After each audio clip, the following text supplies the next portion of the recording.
All right, there we go. Welcome everyone to Feedback Friday number 67.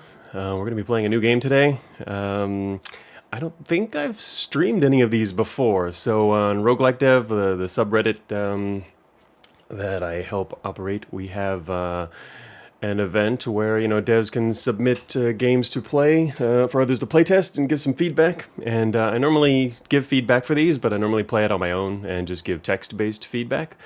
But I've had my eye on Sunlorn for a while, and it looks pretty and interesting and worth streaming even. So I thought plus, it's better for feedback too, to let devs see you playing their game. Playing the game blind, and know nothing else about the game details. I haven't played it before, so we're going to be going in and probably doing a lot of reading based on my quick glance yesterday at the game. It seems to be pretty deep. There's a lot of stuff in there. It's an open world game, open world fantasy type game, which looks pretty cool. Dev Tessellation 9000 has been at it for some years, and I guess I'm supposed to be playing a newer version today. He said he uploaded one a couple hours ago, but I didn't see the new version on itch, so I'm still playing the older version, which I think it was up based on the date. It's the same version that was there yesterday when I had first tried it out or checked it out. It's from a few weeks ago, but long-term development, that's fine. Not sure what they might have fixed since then. We'll see if that pops up. But I think Tessellation 9000 is also going to stop by during the stream as well, so we can talk about it then. So yeah, this is the Feedback Friday thread on RoguelikeDev. Just put that up a little while ago with some info. There's Tessellation in the chat now. Hey, I replied to your chat earlier. I didn't see the new version. I got the same version on Twitch or itch. The same. It's the same version that was up there yesterday. I checked the contents too. It's the date's the same older date, unless I don't know, something weird's going on. But yeah. So anyway, I've got the older version right now. But yeah, here's Sunlorn, the page itself, and of course it's really eye catching. The game is ever since I first saw about it, I don't know, a while ago, a year or two ago, whatever. I forget the first time I saw it, but it's got some definitely eye-catching visuals.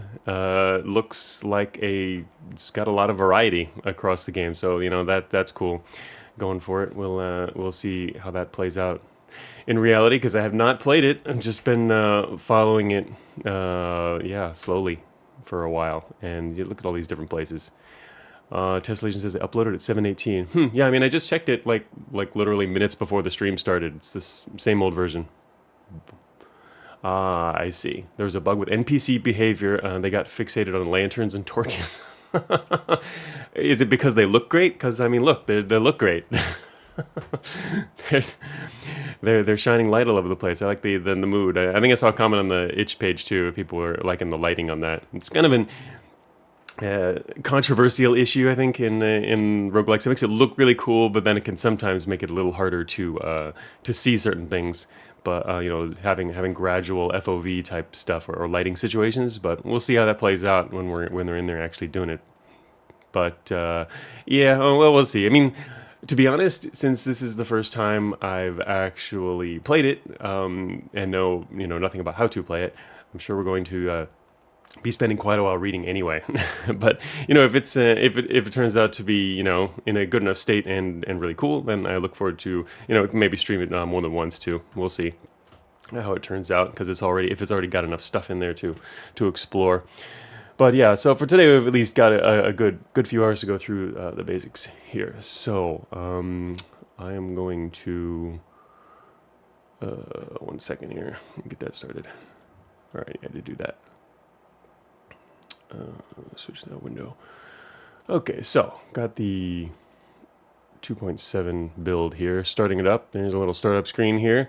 So for full screening, I can't really use full screen. It does full screen pretty well. I can't quite use it. I mean, if I do it, it goes off the edge of the stream will be a little off the edge and bad ratio. So I'm going to actually resize the window. I was testing yesterday to see how it works out. It's interesting. I mean, Sunlorn does a really good job of being able to stretch to a lot of different. It basically will change the window size to be a multiple of what it needs to show the graphics, and it does a pretty good job of that. Although it'd be nice if it could do it perfectly. If it would do that, it would have to leave a little black bars, tiny little black bars in the top and bottom, that kind of thing, or sides, depending on the resolution that people are working with. Actually, wait, it's not going full screen anymore. I can't drag it across. Oh, there we go. Drag it across the screen. I got 3 screens here, so see how it treats that. But I'll get rid of the background in a second. Do that right now. Boom. So fit that in. But yeah, it'd be nice if and when that can happen automatically. Okay, that's probably good enough to start here. Close that window. Hey, Hey, Hermelin. It's going to be vampire themed. I don't think so. Oh, actually, on that note, we should read, where was it? Here we go, boom. We should read this page. Oh, wait, not that page. This is the intro. Yeah, I didn't actually read it or look out. So it's a classic dungeon exploration game, the tradition of Rogue, Nighthawk Lauren, Rogue, Inam, DCSS Moria. So yeah, you got all the big names out there. It's still in early development, at least developed enough there's something to play. Try to find the priest in town or on the first dungeon level if you join his religion. He can teach you some spells that will make things much easier. Okay, so priest, yeah, look for priest. And shift will follow roads. And don't forget to search for traps and secret doors. I always forget to do that when it's something you have to do manually. It's nice when games do that automatically, to be honest. But I can see, I can see arguments for doing it either way, depending on how time-consuming it is, what kind of situations you might want to do that in. But yeah, I tend to forget to do that. Okay, so back to this page real quick, though. I wanted to look at this... this kind of the same summary. Is there anything else on here we need to see? Dynamic lighting system, fire that spreads, rivers that flow, clouds of mist or poisonous gas that slowly diffuse in a sky that cycles between night and day. So, it's basically, seems to be a pretty nice open world experience here. Lightweight character build system, no experience levels, classes, or skill trees. So the primary way of advancing, increasing the standard 6-pack of D&D stats. Okay, that's at least a helpful starting point. But also collecting magical Statonia flowers scattered across the world. Okay, there we go. Presently, you can build a character from one of 4 human nations. It doesn't affect your stats, influences things like starting area and how other species perceive you and what gods are available to you. 8 religions you can find in the game that will grant special powers to their followers. There's also a large number of potion scrolls, wands, and other items. So I recommend starting with the tutorial right before jumping in. So yeah, we'll be doing that. Yeah, so I'm going to be doing the tutorial. Yeah, so let's go back to the game itself. Myxomatosis, still working Cogmine? I am, yes. Always seems to be updated? Yes, it's because I'm still working on it full time. I need to not be working on it full time at some point. But it's still got a lot more to do, yeah. Lots of stuff to do in Cogmind. Always working on it. Was working on it a lot yesterday. But today, we play Sunlorn. Okay, wait, where's Sunlorn at? Here it is, boom. Tesla says, not exactly, but you might meet a vampire. Good enough for me. Alright, so we're going to get rid of the background, so that's not annoying. But yep, still working on Cogmine all the same. So we're going to do here, what do we got here? We got the, here. So the tutorial is actually a separate option on here. I'd like to look at preferences first, just to see what's in here. So there is a full screen thing, but I don't want to do full screen because my full screen ratio is a little different. Keyboard controls numpad. We can slip because you can manually switch it here. Oh, a thing I noticed here is you are not able to click these buttons continuously. You have to actually move the cursor off of the button and back onto it before you can continue clicking again. So you kind of need to reset the state afterwards. Like right now, I can't click again on keyboard controls until I move the mouse away and back again. You need to. It's not an uncommon thing to happen in WIP games here. You gotta. Oh wait, there was also WASD. All right, so I'm glad you like it, Myxomatosis. Yeah, putting my life into it, literally. Anyway, so yeah, you probably want to update that. Next palette. My. So yeah, all right. So yeah, like shifting through these palettes, I keep having to move the cursor away and back. But apparently, so you can change the whole UI palette for this. All right. Yeah, now I forgot what the default is. There's also, it'd be really nice if there's a name for the palette here, like a color name or something, just so people can have something to remember it by. That would be helpful. I wonder if this was the default. I think I found the default again. We'll stick with the original default, but yeah, there's some actually pretty looking palettes in there. I guess that's just a palette for the HUD and whatnot. That's pretty cool though. I like that. Some nice way to shift that, but yeah, I have to. It's pretty tough switching through with the way the button works. Auto pickup types. Oh, wait. What happens if I do this? Oh, okay. Select auto pickup type. So auto pickup money. Hey, how do I unclick one? Uh-oh. I'm afraid to click one because I can't unclick one. Unless it's forcing me to do these. I can't unclick these. If I click one of these others and I have no way to undo it, that would be bad, so I'm just going to leave this menu. Oh, wait. Wait a minute. What? Oh, uh-oh. We have a problem. The game is not responding. That's why. Uh-oh. Gotta test these, huh? Alright, now we'll click on one of these in. Yeah, okay, nothing's happening. We're stuck in this menu. Dope! We're gonna have to close the game. It's okay. Well, it's semi-okay, but now I have to redo the size of the screen. That was not responsive. Always click on and test all your menus. Hopefully you don't encounter that too much. 1 second here. We gotta resize that window so that I can look at this.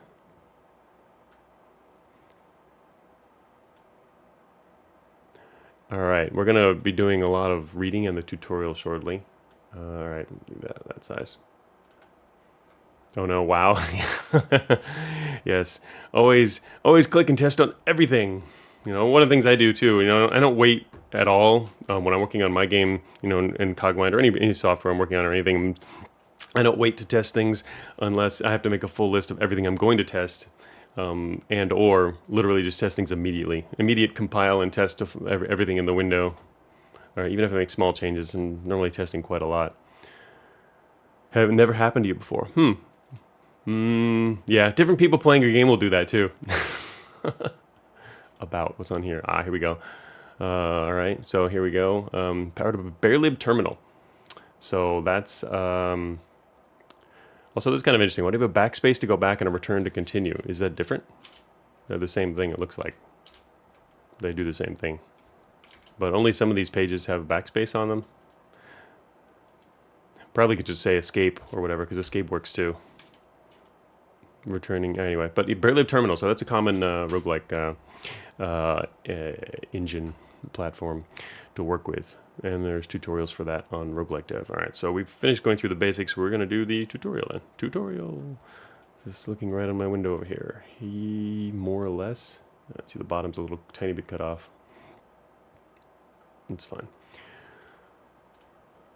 Okay, so welcome to Sunlorn. This floor has been arranged to be your training ground to prepare you for the adventures and perils you will find in this world. May the lessons you learn here serve you to become a great hero. Yes, use the directional keys, yes. You can also click to move around. A list of other key commands appear in the sidebar. It's pretty interesting to have a full set, such a large set too, of all the actions you can do, like literally right on the main screen. There's a few games that do this, but usually it's because there's a smaller set of them.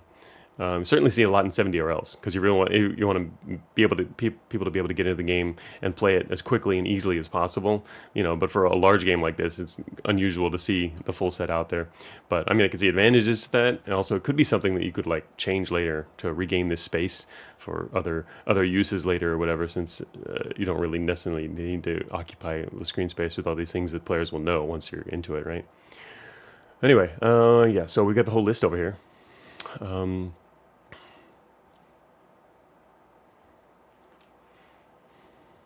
Separate go up and down inputs. Yeah, normally you wouldn't have separate go up and down unless the game has 3D and like ladders, like multiple floors on the same thing. That could be a reason to have up and down separately, which makes sense. I can see. That could definitely be a thing. Anyway, all right, so let's see here. Game Canals. The game menu contains the guidebook, which contains lots of useful information. Is not covered in this tutorial. Many signs located throughout this floor with instructions, topics of importance for your survival. Suggest that you read them all. First sign is located 3 faces south of here. Does that mean paces?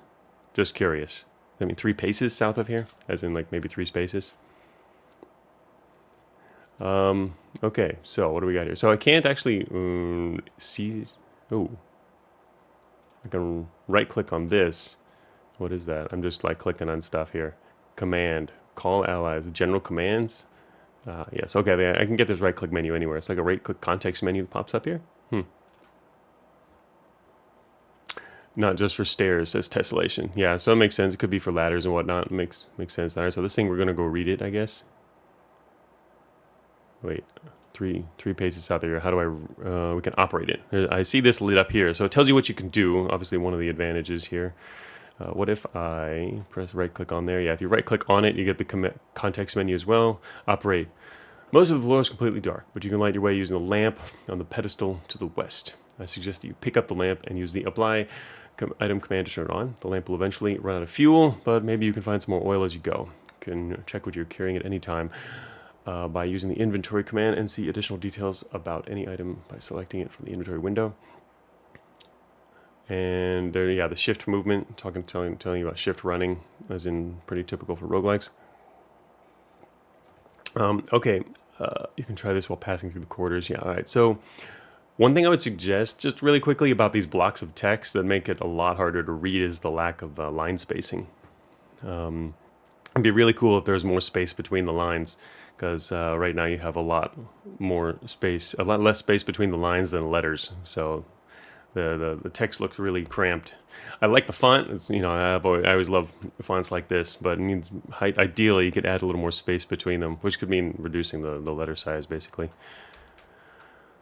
Oh, Tessellation also says you can dive underwater. So there you go.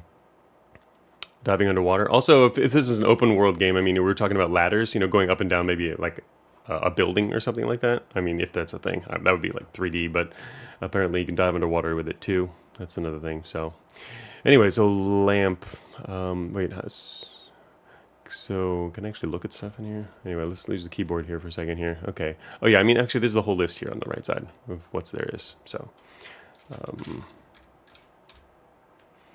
all right, so you pick up a clay lamp, A. All right, so A is in our inventory, I guess. Where's our inventory screen? Here it is. Inventory, select an item to examine is clay lamp. Total weight carried 30. This rudimentary lamp will burn for many hours when filled with oil. Okay, so light it would be A. And here we go, we got a light source.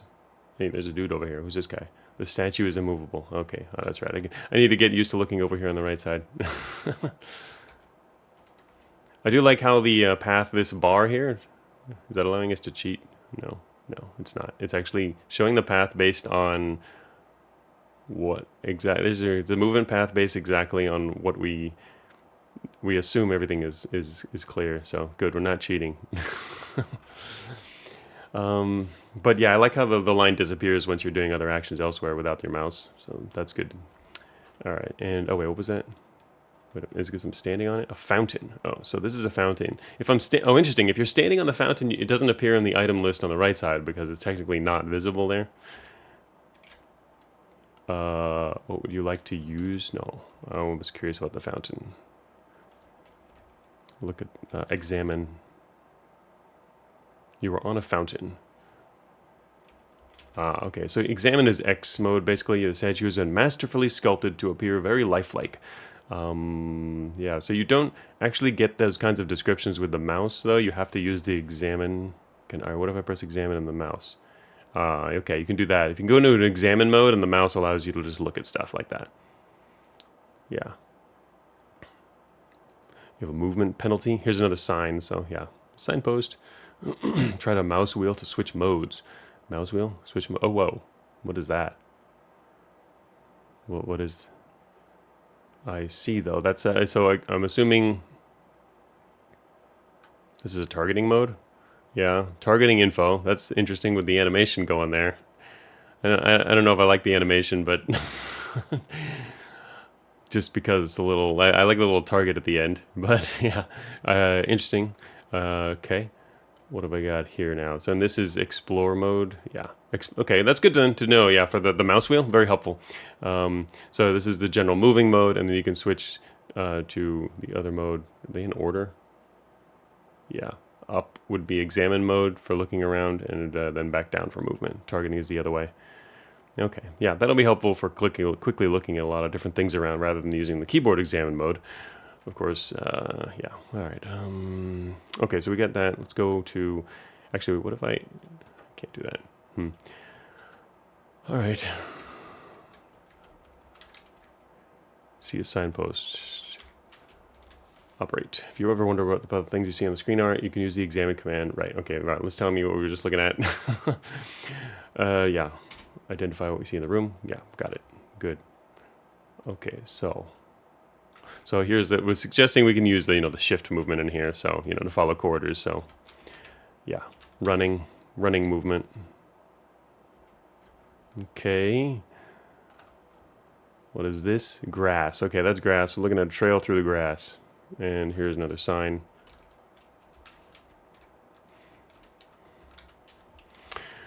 When you come to a road like this one, you can hold down shift and press the directional key to automatically follow it for a while. This can be used while traveling long distances between towns. Alright, let's try that out. Boom. Whoa. Nice. I'm guessing this is just a light source here. It is. Yes, a sanding torch. Okay, and through the next room. Alright, what's in front of me here? A message has been carved into the stone. The engraved stone reads, they say that an amulet of immutability will stop you from behaving like an animal. Okay. Oh, actually, speaking of that, let me check. Yeah, I can't. You guys can't actually see the very bottom here. Did this get larger? How did that happen? Let me resize the window a little bit here. That's better. All right, back to our window here. Wait a minute. Oh, whoa, oh. Okay, I clicked on this to get back into the window, just to be on the safe side on the HUD, and actually you can change, yeah, you can, so it shows the controls here, but if you click on this, it changes the content. So you get your full surroundings list in another format, or you get your surroundings in your equipment list. So this is probably one of the more typical ones you'd use, the layouts. But for just beginning out in a tutorial, you'd want the controls here to learn how to do some stuff, and it also highlights which you can do, and that changes depending on the area. So that's cool. Chest is large enough to stash a fortune in treasure. It's a chest. Okay. I mean, oh, that's right. I have to switch back to movement mode.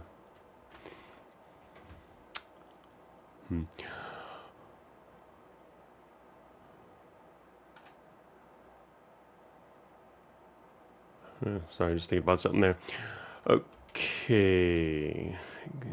Nope, not that. There we go. Use the operate command to see the contents of the chest in this room. You'll find inside some armor and a short sword. Wearing armor is essential when you expect to see combat. You can get hit in your head, body, hands, or feet, so you should try to have something to protect each body part. Use the equip command to put on the armor and wield the short sword. Remember that you can view more details about each of these items by selecting them in your inventory. If you need to fight some creature, simply move into it or click on it with the left mouse button while standing next to it. You can also hold down the control key while attacking to ensure you don't move instead.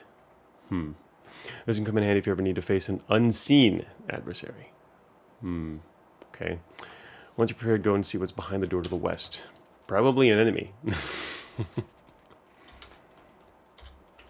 Oh, what do you want to take from the chest? Here we go. So in this chest, it's got like a full set of stuff. Yes. Also put something inside. All right, so we select all and continue, and boom, we get all that stuff. You're now minimally burdened. Okay. Okay, I don't want to equip anything. We basically just want to weapons and armor in their own separate categories. Okay, interesting. So you can actually just you can multi-select for equipping. That's pretty cool. So yeah, we just give us a full set of everything here. You can even select all, and then just continue, and boom, there we go. We're just getting all equipped here. And so if we click back over on this right side here, we can get this new menu, or the other HUD back, which shows what we've got on here.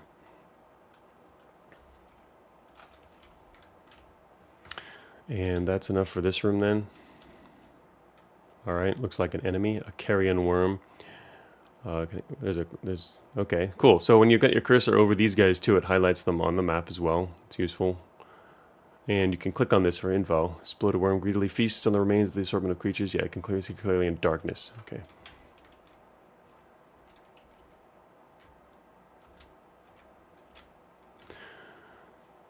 You graze him. All right.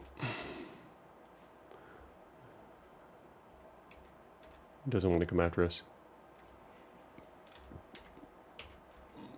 They don't seem very aggressive.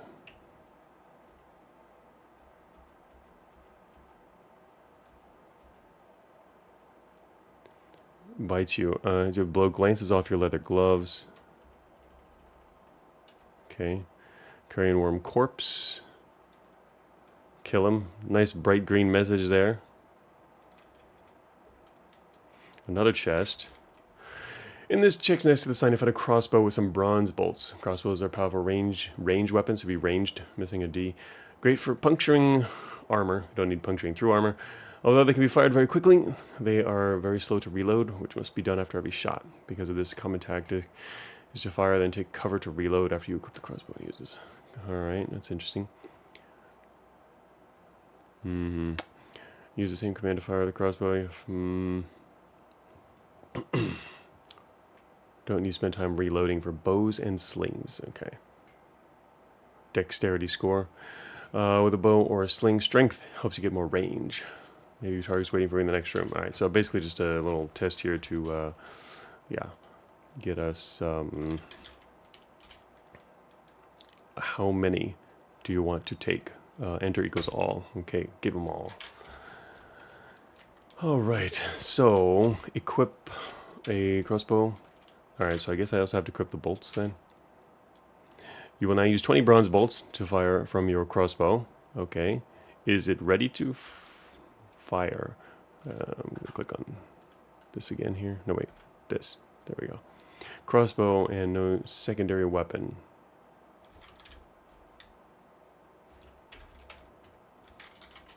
Oops. Use select ammo command to prepare the bolts. Select ammo command. Select ammo is capital F. Capital F. Alright, so we have crossbow weapon in hand, and the bolts are selected as our ammos. Okay, so it was already selected technically. So that's not for the reloading part. Or I guess it's already loaded. Is it ranged weapons or ranged weapons?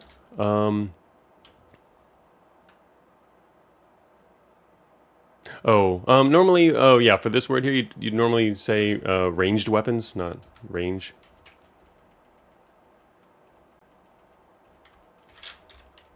When aiming the crossbow, you will see a white circle and a green circle appear around you. The white circle indicates the maximum distance you can fire the crossbow bolt. The further away your target, the greater the penalty will be to hit that target. The green circle, how far you can shoot without getting any penalty. Alright, so minimum, maximum distance. Alright, here we go. There's some enemies to shoot at. Oh, shoot, they're shooting at me. Whoops, no wait. Alright, so. Nope.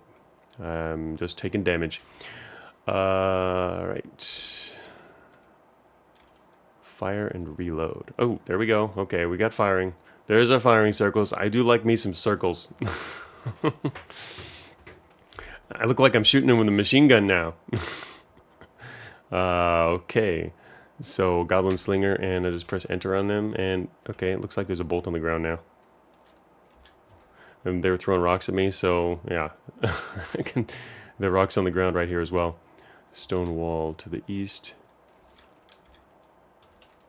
You draw open your crossbow and insert a bronze bow. Okay, so pressing F reloads, and then you can, boom, shoot him again. Okay, so that's not too hard.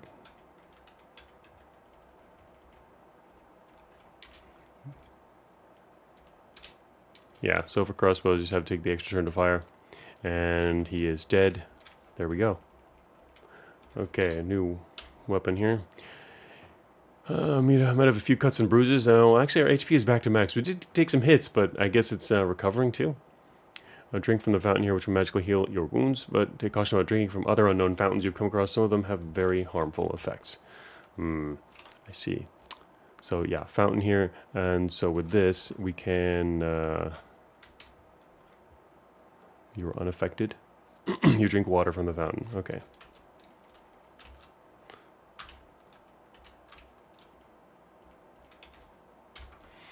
Not uncommon to find pools of water in underground tunnels. You wade through shallow water.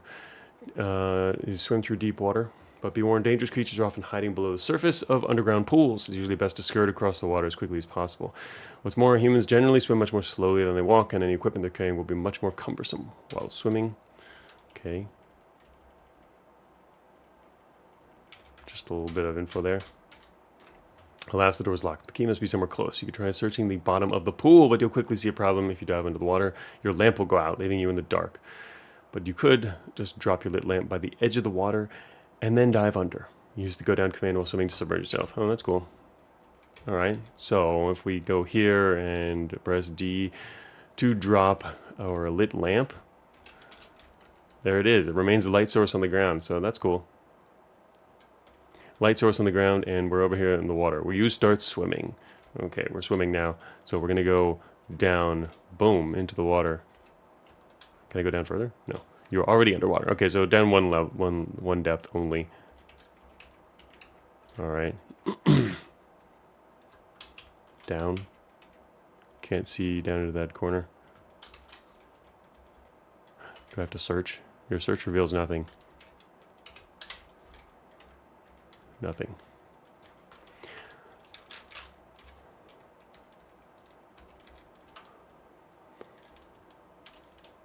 Drop the lamp over here. Is it in the corner? Oh, found it. You see a chest here. All right, we're a red gem and a gold key. Okay. You're hungry. Alright, so we got the key. You unlock with the gold key, and you go out. Oh, we got a red gem. What's the red gem for? Red gem. The stone could be valuable, but you really can't say. Alright.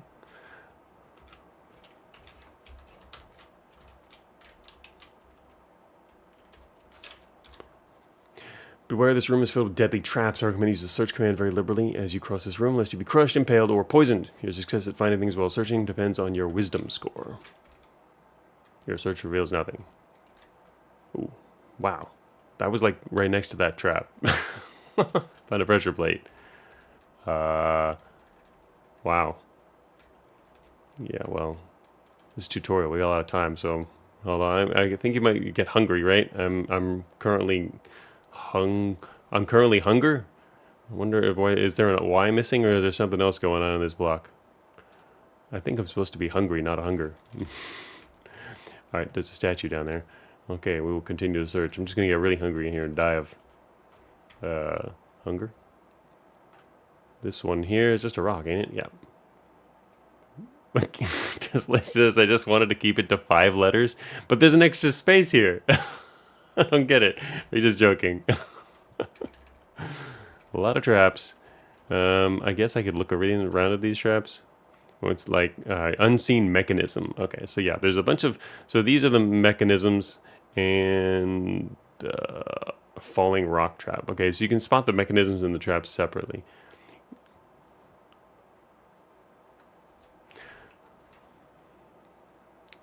Gotta save space where I can. Yeah, but what's this other space for then? If you... Unless, are there other statuses and whatnot? But still wondering what the space is for. Okay, so I guess I still need to check for traps. It's going to be pretty annoying having to search for traps like that. I think one of the things that I think more modern roguelikes tend to do in terms of searching is just have it be automatic, just to save time for the player in general. Like either you know it's there or you don't. The only reason to have it be an action that takes time that you could decide to do is if, for example, that takes a lot of time and there's a cost involved and you might not want to pay that cost or whatever. But I don't know, it can get kind of fiddly in the bigger picture.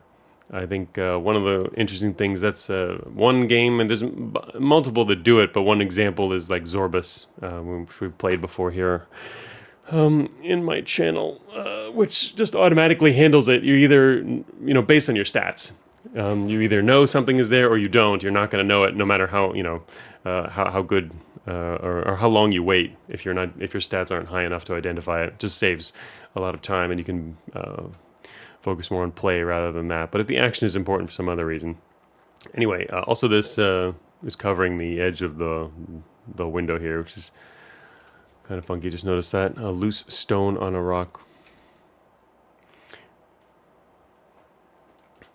Tessellation says I can fit more stuff on that line now. There could be a lot of statuses. I see. So there's like, the line just continues further. Like you'll put them in a row once we get them. I just haven't seen it yet.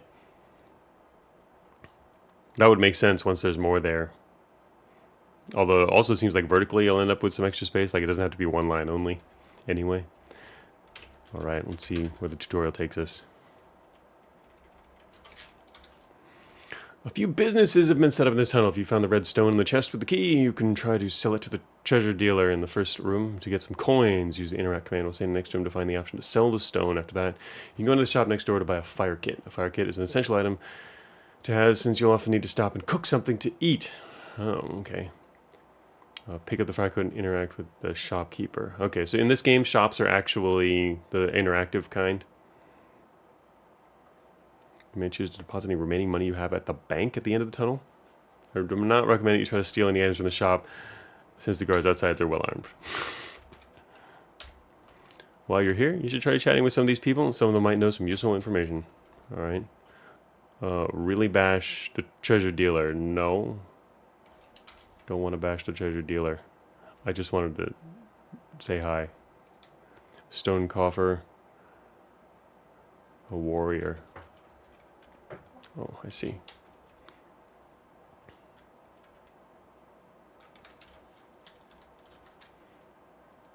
Interact.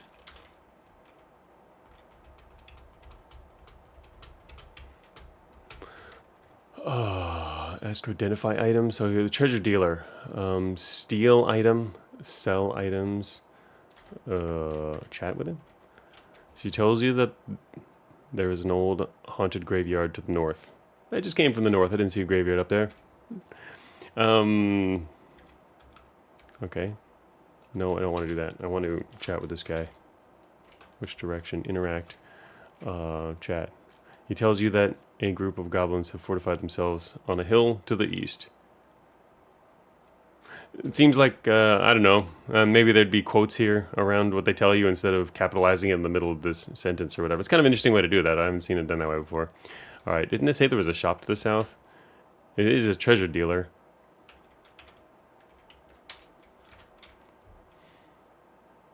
The treasure dealer in the first room, you can try to sell it. But wait, wait, I have to buy from the other guy, right? Okay. Interact. To the east, the treasure dealer. Sell the items. Sell the red gem. And give it to him. Offers you 100 CC. Sure. Sell a red gem. Okay, we got some money now. Oh, here we go. Shop room.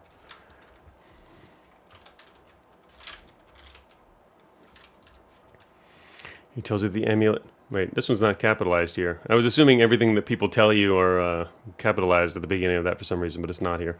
He tells you that the amulet of apnea is hidden in a secret room next to a hall filled with poisonous gas. Ah, okay.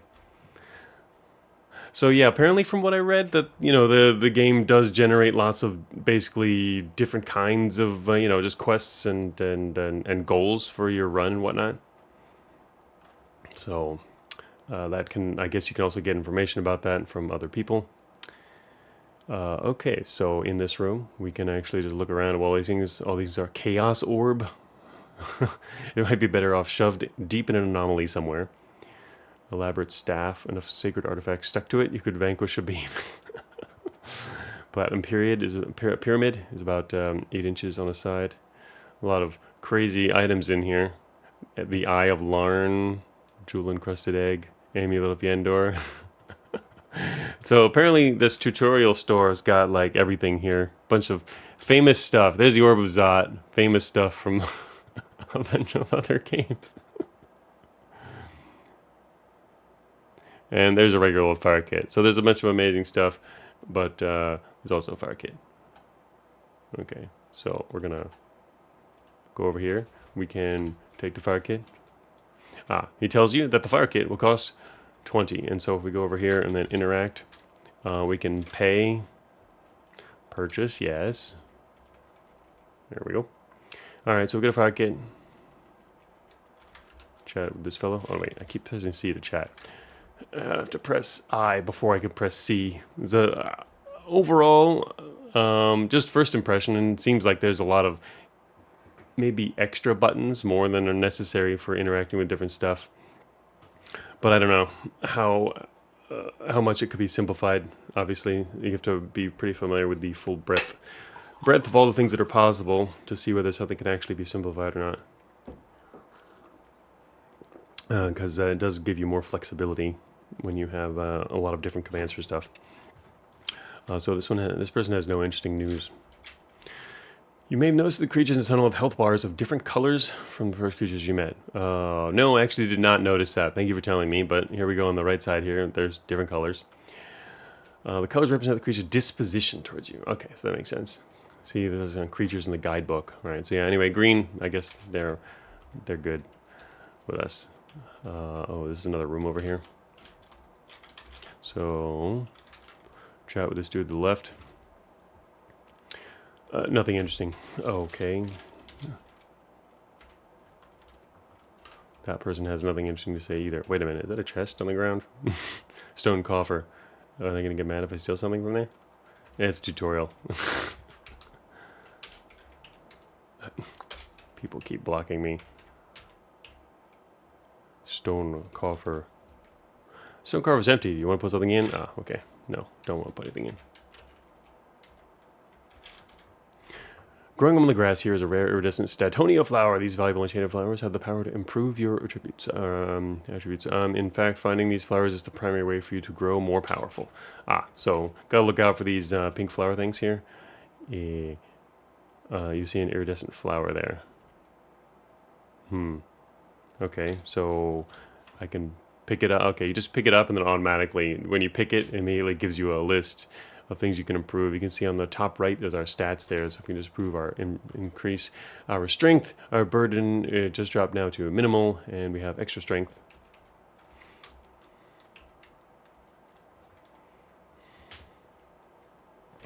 More signposts.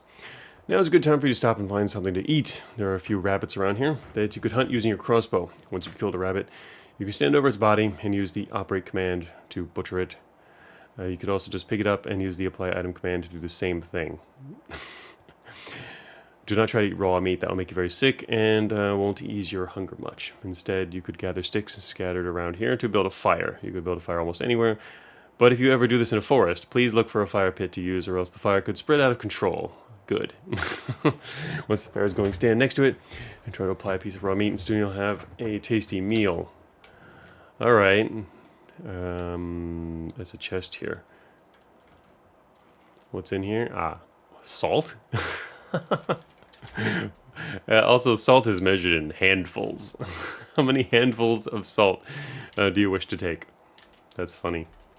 Alright, and this on the ground here is a stick. So I can, like, literally pick up a stick. I like it. Also, I see a fire pit here. That's a... yeah, fire pit. Black leaf tree, signpost. Wait, what was this up here? An iron axe. Alright, I'll take an iron axe. Really bash him with a crossbow. No, fine, I'll shoot him. No. Actually, wait, why not just use it here? I'll just rock around and bash him with an axe. Wait, the rabbit's attacking me. Oh, these rabbits don't run away. I don't know. I felt like maybe the rabbits would run or something, and I'd have to shoot them, but no. Rabbit corpse. Okay. Wow, this one actually just like attacked me proactively. All right, so I got some rabbit corpses. So it'll like drop sticks here. Sticks. Drop how many sticks? I'll drop 3 sticks. Oh, they would run, but they're cornered, says Tessellation. Operate corpse. Yeah, there you go, Hermelin. Okay, so drop some sticks. This is a fire pit. Oh, that's right. I have to...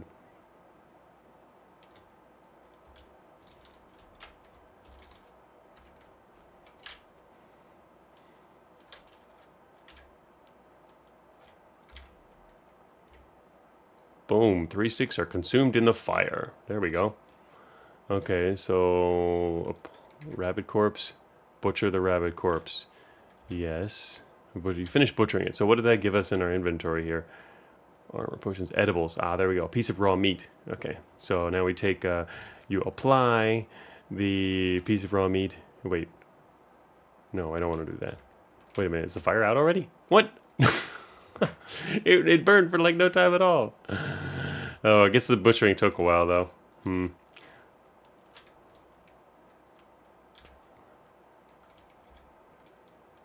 It was just 3 sticks, that's true. But I don't know how long. I don't know how long that's gonna last. How am I supposed to know how long 3? But also I don't know how long the butchering takes. I guess, is there even a turn? Let me see. Is there 1 second? Is that? Yeah. No. I'm looking for a turn counter. Oh, okay, there's another rabbit. No, that's burden. Okay, I was looking at this up here. This number. That's not a turn counter. I'm wondering the passage of time now. If that's going to matter. Seems like it matters. Alright, so let's, rabbit corpse. Yes, butcher it, don't do that. Hey, Pac-Man, rare Thursday night stream. Yes, because this happens to coincide with Feedback Friday, so we're doing feedback today. Ah, okay, yeah. Testlane says no turn counter visible. Butchering does take a few turns, though. Yeah, I would assume so. One of the assumptions I guess you'd make in roguelike, but also in most cases where turns matter, I guess, it's always nice to have a turn counter to get a feel for those things. A more number specific feel. Okay, so if I drop again, now we drop 7 sticks. There we go, drop them all. Okay, and then we apply our fire kit to the sticks, and then wait, that's not apply. What do we got here? I don't want to cook it. Okay, because I'm standing right next to here, it automatically cooks. You finished cooking. Okay. All right, it turned into a piece of cooked meat. All right, yes. Yeah, 7 sticks. All right, that's what we got there. I wonder how long the cooking took either. We don't know. It might have taken a little while too. I mean, it would make sense. Okay, so the meat here. This cooked meat is ready to eat, but will spoil if not consumed soon. Oh, so I guess we want to eat that, and we're no longer hungry. Our hungry status is gone. Okay, there we go. The rabbit room. It's a long tutorial. Most of the creatures native to the subterranean world have vision that works perfectly fine in pitch darkness, but that's not the case for everything you encounter. The Tin Guardians to the west can only see you when you're standing in the light. They're indifferent to you by default, but if you try to get close up to the west door, they will become hostile and chop you up. In the chest, you'll find a wand that can shoot a stream of water. If you take the wand and apply it, aiming it at the candelabra, you can extinguish it. If you also turn off your lamp, then the room will be in darkness and you'll be able to sneak around the guards and pass through the door. Be careful not to hit them with water or they'll turn angry.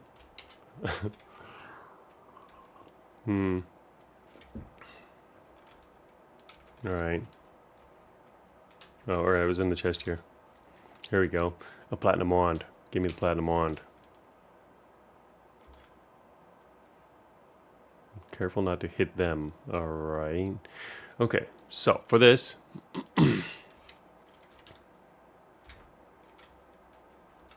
Here is our wand targeting. Oh, wow. Okay. Alright, that's gone. And then, wait, so if we go to our...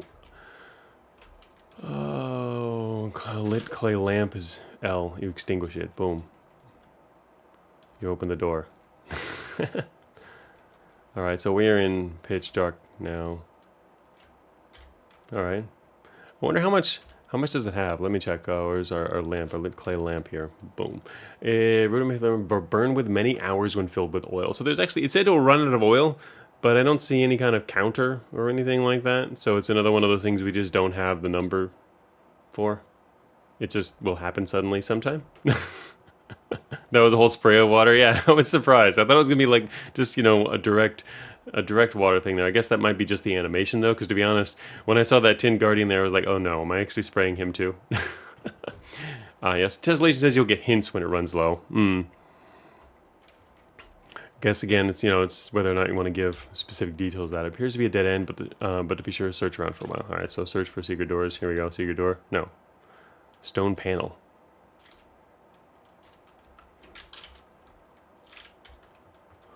Nothing here to use. Oh, here we go. A loose rock in the wall. Pushing this stone might activate something. Ooh. Alright, that was cool.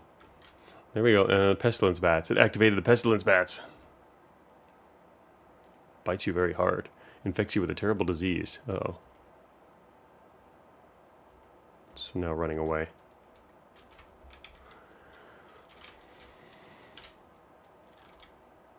Oh, it's gone. We had bad aim, but that's okay. Alright, did I automatically pick that up? Didn't pick that up. We don't have that on auto pickup, I guess. I'm afraid to open the auto pickup menu now, though. If either of those bats were able to bite you, then you were likely infected. This disease will gradually reduce your hit point total until you eventually die. Oh, that's not cool. So yes, here it is. Okay, this actually shows why the hunger thing has one space missing on the end, which seemed odd at first. Is that this one's disease is DIS. You should eat those bats. That's the cure, right? Okay, here we go. It's going to talk about plants and herbology or whatever. Be careful around these bushes, or not.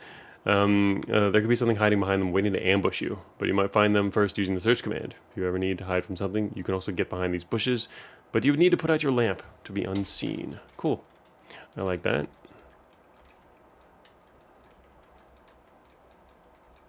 Alright, so since we're going to get ambushed, I should probably equip the axe.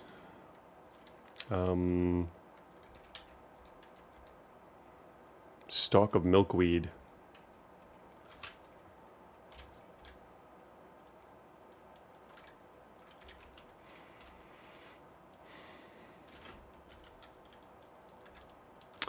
This plant is too tough for human consumption, but animals would enjoy it.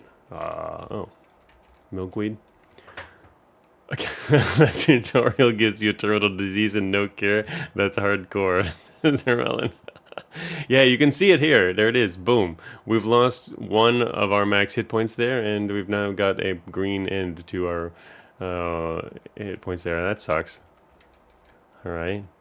Ooh, I see a green flower to the northeast. I've been searching as I go, but not seeing anything yet. Green flower. All right. Oh, wait a minute. Oh, okay. So it's the shape. It's not color. It's that particular glyph. That is the flower, and it gives you... So apparently, you don't always get the full selection of stats to improve. These Statonia flowers can give you a subset. Disintegrates into glowing dust. A shrubbery. I like it. Wooden gate to the north. I guess maybe I'll take these. I'm not getting ambushed by anything. I guess there's not going to actually happen here. What is this? What? Carrots. Oh, okay. Maybe that's the cure for everything. There's a little carrot farm in here. There's a donkey. Donkey's gonna like that, right? Oh, you may have noticed that you can acquire items very rapidly while you're out on an excursion. Yes, it is very useful to have an animal with you to carry some of your burden, such as the donkey in this pen. If you feed the donkey some of the carrots from the garden in the other room, you can probably tame it. Give an item, interact, give an item, recommend only giving it one carrot at a time. If you keep feeding it until its health bar turns blue, it will be your loyal pet and follow you wherever you go. At that point, you can give it other items to carry, or take them back again. Of course, if you give it more vegetables, it's just going to eat them. So you can't store carrots in your donkey. Your success at taming animals depends on your charisma. Donkeys are not bred for fighting, so you should not bring them with you into combat. With the interact command, you can tell them to wait behind you when you think there's danger ahead. Interact command to get them for you. You can call allies command to beckon them to you. Cool.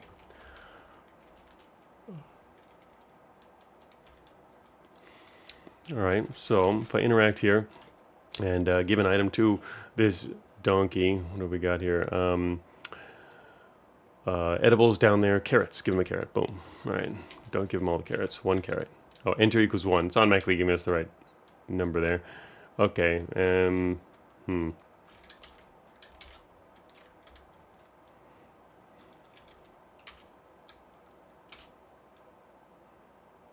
I saw a funky symbol appear in the north over there. Don't know what that's about. It's now blue. Oh, okay. That heart was apparently for this donkey. Maybe it's not supposed to appear there. It's supposed to appear on top of the donkey itself, is my guess. I think it's appearing in the wrong place. I think an offset on that there. Otherwise, it doesn't seem like much of a reason for it to appear out there. All right. Hey, Zane. Welcome to the stream. Oh, it's supposed to do that way up here? Why would the symbol appear way out there then? Shouldn't it appear on top of the donkey? Or, I don't know. It's kind of weird to have it in a random location. Alright, I think we're going to learn about priests. The moth-winged priest in the corner could be a valuable friend. He can both heal you and cure diseases. Oh. It is well known that this species love eating the crunchy leaves of milkweed plants. Moth-winged priest. Huh. Oh, it floats up? Oh. Yeah, I mean, I didn't really see the floating part. Or it happened just insanely fast that I really only saw it at the end of the float, which means it was way up there. I didn't really see it move off the thing. I guess I just didn't notice it was too fast. I'd say slow that down maybe, if that's a thing, but unless it's blocking, or some kind of blocking animation. But it would be nice if it came slowly off of the top of the donkey. Or flashed, or even just flash on the donkey would be fine, really, because that's what matters most. Flash on the donkey and stay longer, but that's just me. Anyway, so these guys like eating milkweed plants, so if you give them some plants growing near the lake, yep, got those, pick those up. As a priest, he can teach you about his religion and even accept you as a disciple. He's got moth wings. And he eats milkweed plants. This doesn't even seem human. But he's got a temple and can teach you religion, so just to give religion a chance. Okay. Right, so our donkey is following us right now. So if we interact here, and we can ask about stuff. Profess devotion. Oh, okay, cool. All right, so a lot of interactive options here. We can give him first some stalks of milkweed. Whoa. Okay. He got so you have befriended him. He pecks at the air. Your disease has been eradicated. So okay, you feel pure. All right, so our disease is gone. You can see that now on our up here. He's not blue though. It says we've befriended him, but he's not actually blue. Does that mean he won't act? He doesn't follow us then, right? Yeah, could I give him more milkweed then? And get him to actually follow us? Is that a time thing? Let me see. No. Nope, didn't want to actually follow us. I guess it's something you can do. Anyway. By this time, the light from your lamp might be getting dimmer. You can use one of the flasks of oil on this table to refill it whenever needed. Just select the item from the inventory, select Combine command. Oh god. Alright, here we go. Boom, boom. Oh wait, opaque black potions. Well, but we don't actually know what that is. The possible effects of... Okay, so we don't actually know what this potion is. The game told us what it is, though. Combine it with... you fill the claim with all the way at the top. Some excess oil spills out onto the ground. Did that identify it for us? Potions, 2 flasks of oil. So that did identify it with us. What if we like put some other random potion in our lamp? It seems like it would be funny. Green friend, blue ally. Yeah, I was just curious though if it would mean because with the donkey, I think the donkey did change to a couple through the green and blue state, so it made me wonder if this guy would actually become a blue state as well. Oh yeah, wait, we're supposed to like talk to him about religion too. Ask about Areopagus. Rare it is to find any tremendous monuments to Areopagus or hear any captivating stories of her exploits. Yet Areopagus has always been undeniably present for the pivotal events of history. The sages who study her philosophy always seem to be the first to know what fate has in store. For this, they have traditionally filled roles as high counselors or spies. Areopagus's priesthood learn powers of divination and translocation. They are also characteristically known for taking the form of foxes. Followers are prohibited from attacking peaceful, intelligent beings and eating the flesh of worms and arthropods. I see. Okay. All right. So, we will profess our devotion with a V. The priest welcomes you into the temple of Areopagus. Areopagus reveals to you the method to cast fox form and... Wait, what? Reveals to you the method to cast feedback. Is this a Feedback Friday thing? I'm just kidding. This is quite a coincidence, perhaps? Or I don't know. Or is it not? Okay, so... well, I can cast spells maybe now? Use power is Z. Is that it? There we go. Fox form, feedback. What do they do? Describe power. Here we go. Describe feedback. While this spell is in effect, harmful enchantments directed at the caster will be disrupted. Instead, the magic will backfire at the enemy caster, causing a harmful blast. Wow. Okay. That seems powerful. It's like counterspell type thing. Remember this gets ready cast feedback. Yeah. We're casting it now. It is a long casting. It's a whole ritual here. Alright, what do you want to know about Fox Form? With the spell, the caster can transform into a nimble fox. As a fox, the caster will be very fast, capable of entering through narrow tunnels, but will not be very strong. Okay, so narrow tunnels even. Okay. Range 1, stat intelligence. Cool, okay. You can also assign hotkeys to those. I wonder how many keys are left to assign. Or if you can use function keys for that stuff or whatever, it'd be neat. We're currently pure. This happened when we got like blessed or whatever by the priest. Pure, whatever that stat means. The status, I mean. Take from the chest. Okay, there's a bunch of chests or potions in this chest. Here we go. It's going to tell us about potions. Oh no. Flow of magma. Fortunately, there's a potion of heat resistance in the chest next to you that will allow you to cross the magma unharmed. Unfortunately, the potion is unlabeled and stored next to 3 other potions, all of which have very harmful effects. However, you take the potions over to the priest. Yeah, he can help you identify what each one is. Yeah, I was figuring that was where this was headed. So we can ask him here to identify our items. Wait, what? The priest identify the following items. Okay, so he's got everything. The wand of water, potion of poison blindness, decay, and heat resistance. You don't feel so pure anymore. Okay. And I see another Statonia flower over there on the east side, a red one. Boom. Red flower. This thing seems very plain. Anyway, okay, so now I want to use my potion of heat resistance. My donkey is going to, like, melt. Boom. Donkey. Goodbye, donkey. Oh, wait, you see a red flower. It's a regular red flower. Oh, what? Your leather boots are burnt beyond use. Oh, well, okay. I'm heat resistant. But my boots not so much. Oh, wait, what? Oh, as you pick up the flower. That's right. You do have to pick it up for that. Okay, so we'll give ourselves some intelligence here. And what is this? Greater understanding of the world. A lever. Okay, there's a lever here. Oh, okay, here we go. It's going to get our donkey here. If your donkey is waiting in the other room, you can use the call allies command to call them over. Cause a bridge to fold out. Boom. Nice. Donkey's going to come on his own, though. Don't really need to call him over here. If you allow the priest to welcome you to... You would have been taught 2 special powers. You can use these with the use power command. You can use either of these powers at any time, as long as your mana has not been depleted. Oh, we have mana. Oh, there it is. Mana. It's like got a black bar. Right there under HP. So, one of the feedback. The spell will protect you from harmful enchantments, canceling them out and causing damage to whoever casts them. However, the spell is only effective if used before the harmful enchantments are cast. I have a feeling that now is a good time for you to try out this spell. Okay, we'll do that. I trust you. Tutorial. Boom. There we go. Nice little... I like that. Okay, you can see there. F back there. And, oh, we have the minus heat still. Nice. Okay, so yeah, I like the little animations that go with that. That's cool. So, I've used it. And I don't know how long it'll last, though. Ooh, whoa. There we go. I think he just killed himself. A Hex Scarab. Cool. Blasted by a magical explosion. He dies. Good. Huh. Nice. Okay, he did. You gonna die too now? Yep, he did. That's cool. I like that.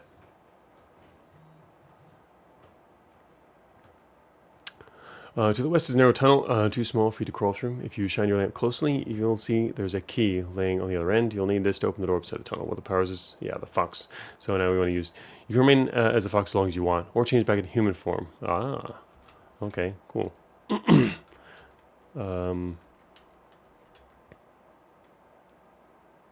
How do you know it's a tunnel by looking at it? It just tells us, but... Tunnel... Just curious.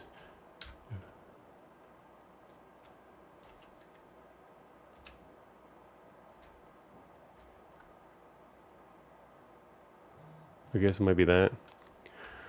Alright, so anyway, user power, fox form. Oh god. Your armor, all of your armor, no longer, you can't hold your axe here, nothing else fits you. So now, yeah, I don't have anything equipped. Where do we, here we go, fox. So we changed from our original species there. Phone keeps buzzing over here. Yeah, there we go. Okay. So we are now... Oh, well, look at that. We even changed to our ASCII here, changed as well. We're now D. Spell seems very powerful. Yeah, it seems, but, you know, I mean... What the hell? Okay, you see... All right, then grab our key.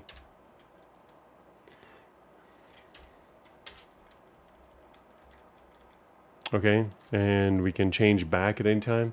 Yeah, cancel shape change now is under C there. So we got our key. You unlock it with the silver key. Okay. I'm still a fox though. Feeling very foxy here. There's a fountain.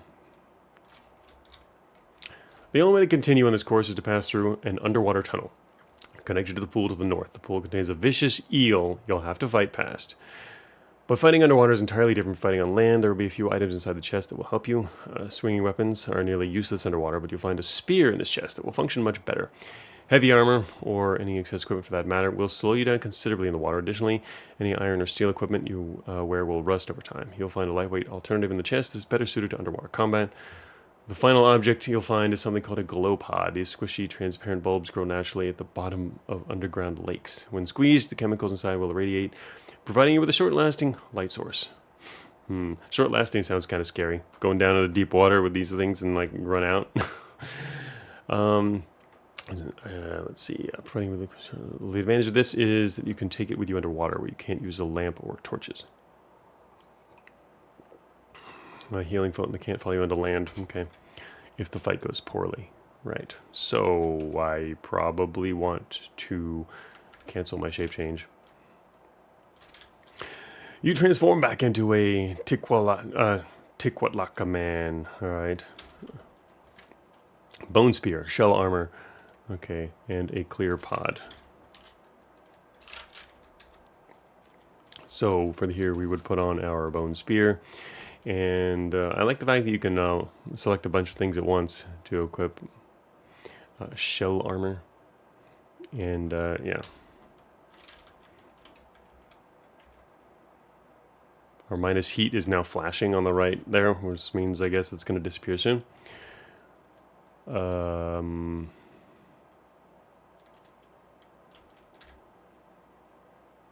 You squeeze a clear pod and it starts to glow.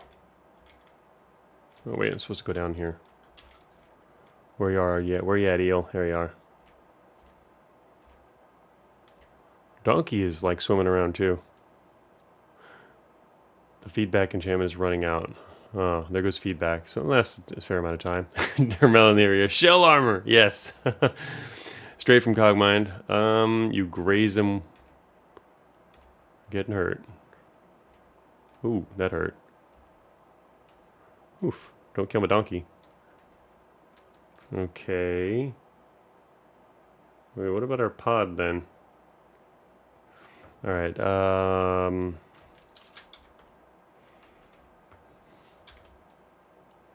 you can't drink from this fountain until it is replenished. Oh, that's cool. Wait, what? My health just came back to full there then. Weird. Okay. Toothy eel. Alright, that's right. We can't see his health over there. Shoot, I can't kill this guy. Oh, hurt him. Oh, he's dead. I wonder how quickly the fountains replenish. Anyway, yes. Slightly hurt. Wait, something there. Didn't I just kill that guy? What do you mean something narrowly misses me? And bite me. Didn't I just kill that guy? Or wait, was he not dead? Maybe he just disappeared. Shoot. Oh well. Oh, he got away? Oh, I thought he had died because he had been in no health. And I was watching the right side here rather than reading the message here, because he disappeared there. Oh, I guess I should have chased him down. I can't actually wait with this, can I? I can't actually see anything happening when I'm waiting. I wanted to see if I could wait for that. All right. Well, down we go. Ooh, gonna die. Bites you deeply. You should give this another try. Well, I mean, I already did everything right there. What have we got here? What am I using? Worn on body. Yeah, so we got this stuff on us. And so, yeah, that's nice of it to reset you there. An activated glow pod. So it's already activated. There's the eel. Now he's dead. Okay.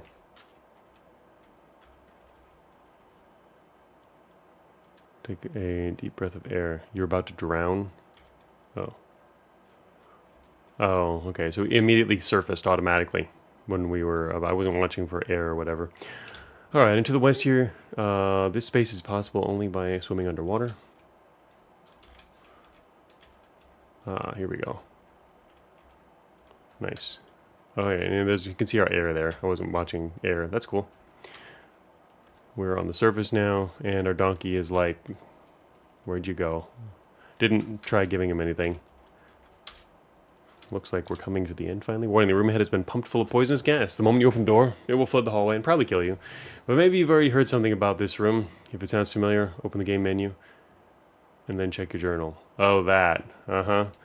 Yes, I remember. There was a comment on that. I thought it was some random comment picked from the game, but apparently no, it's a tutorial-specific comment. I remember that. Anyway, what does it say to get that? It says, open the game menu, check your journal. Okay, journal.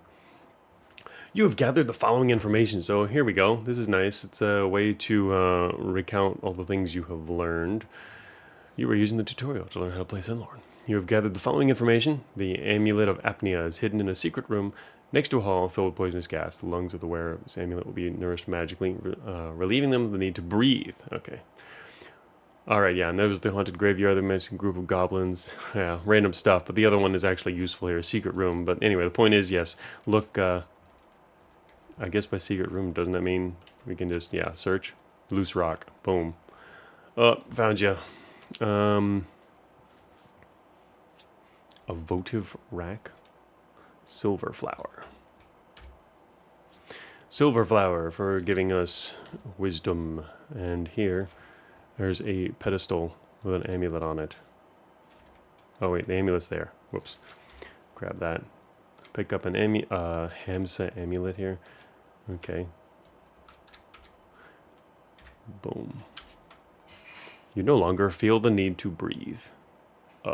Okay, but that's not a stat on us. Alright, it didn't give us an actual stat. It just happens to be worn around our neck, though. Good thing our donkey's not here.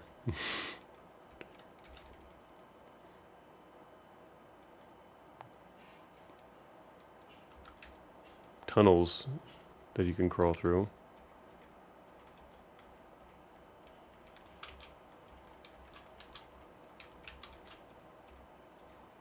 What is going on here? The floor so far has been very level, but some places you go will be a lot bumpier. Contour lines. Ah, so this is what we saw in some of the screenshots. These lines here, these are actually contour lines, so they can show you elevation or whatever if you're like going up mountains or changes just in general elevation, right?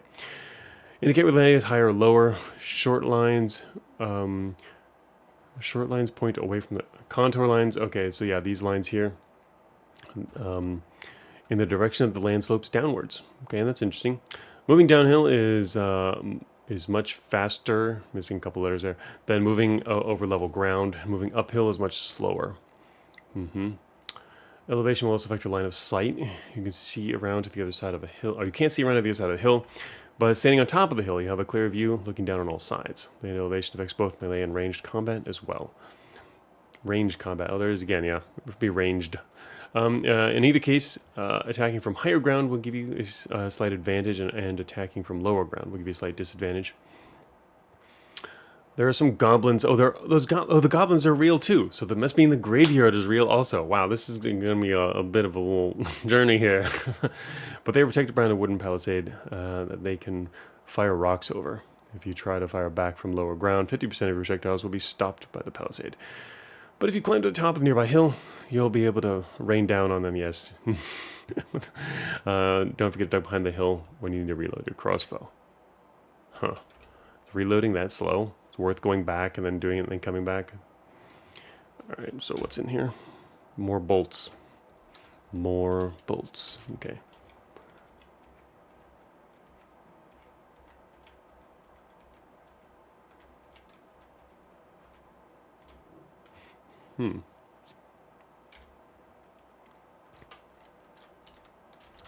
Dexterity. Feel more coordinated.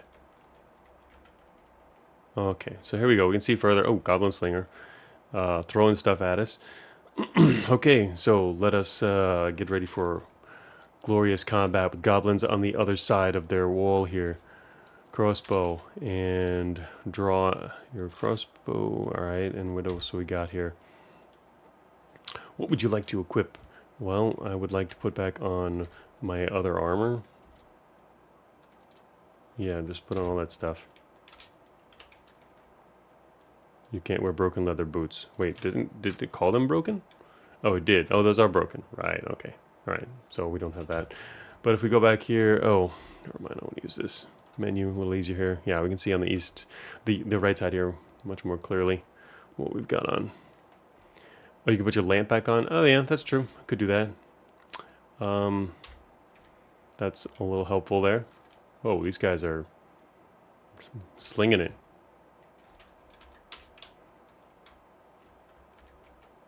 Oh, whoa, yeah, okay, that actually shows, definitely shows how long that's going to take. Whoops, that's going to be not good. Gonna die. Yeah, wait, is there a difference? Okay, yeah, died there. Whoops. Shows how long that takes.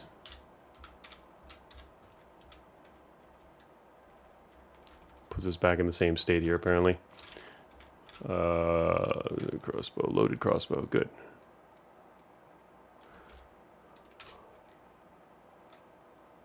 One set of attacks. Yeah, I think they got two. But yeah, they can attack me as soon as I crest here.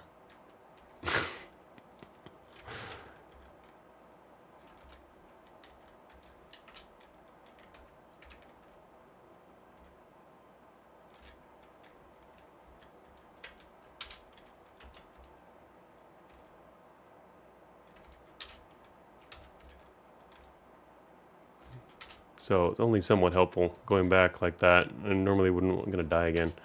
Okay, not quite. Flashing is rough. Yeah, the whole screen flashing. It's a bit rough, I guess. Okay, unmarked piece of wood could keep a fire burning. Pieces of firewood. Alright, it's going to tell us to burn it down.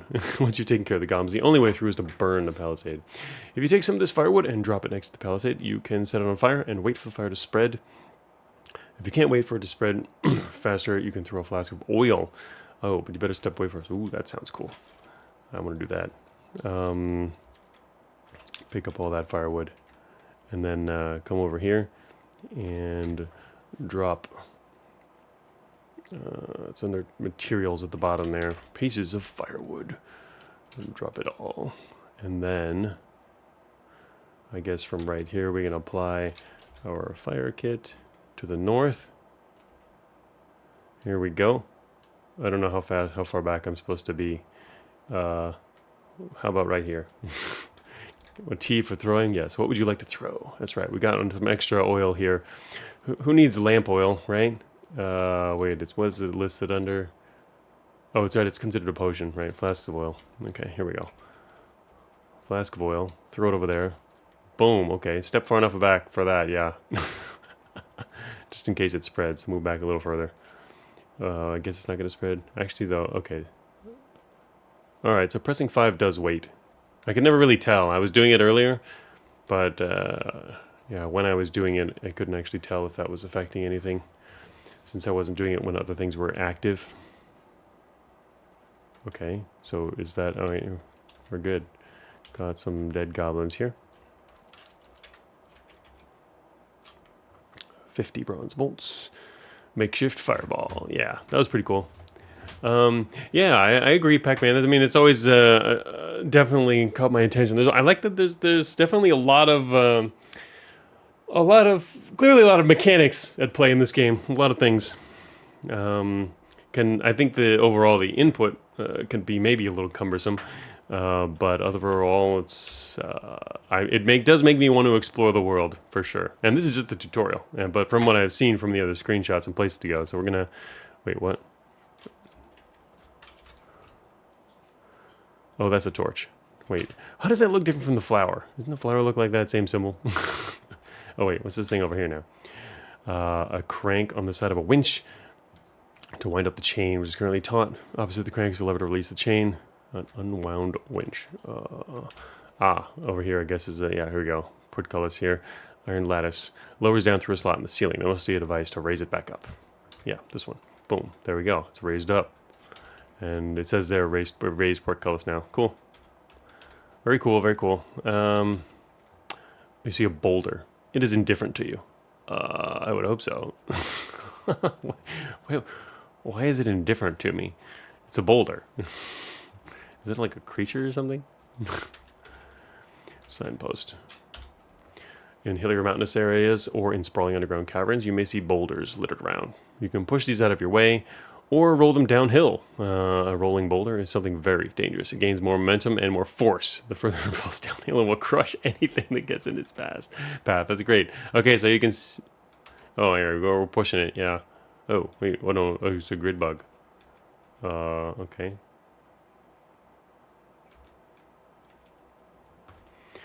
See rocky slope. Movement penalty. 100% uphill, minus 100% downhill. Okay. I can't push the boulder into it. Oh, he's actually coming over here. I have no idea if things are deadly or not. Not very fast. Also, this isn't exactly like... Nope.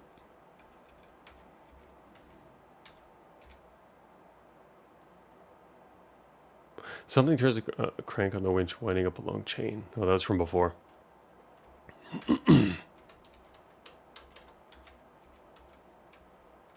I can't push it when there's... the dude's too close.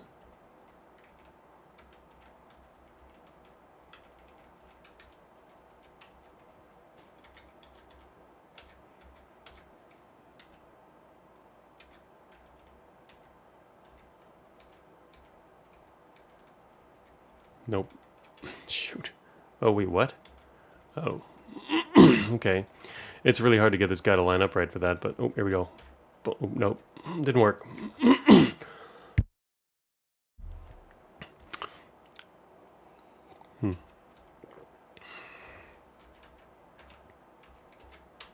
Anyway, I get the idea of pushing, but this guy's really not that easy to target.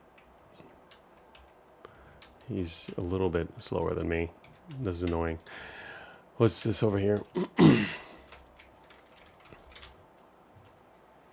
You hear rhythmic metal clanking.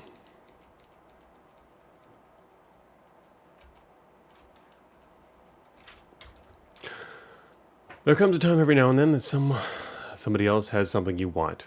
Surely but peaceful Myconid in this room has the only key to open the door to the next corridor. Sure, you could just kill him if you want, but maybe you find that morally appalling, or just fear the consequences that might come.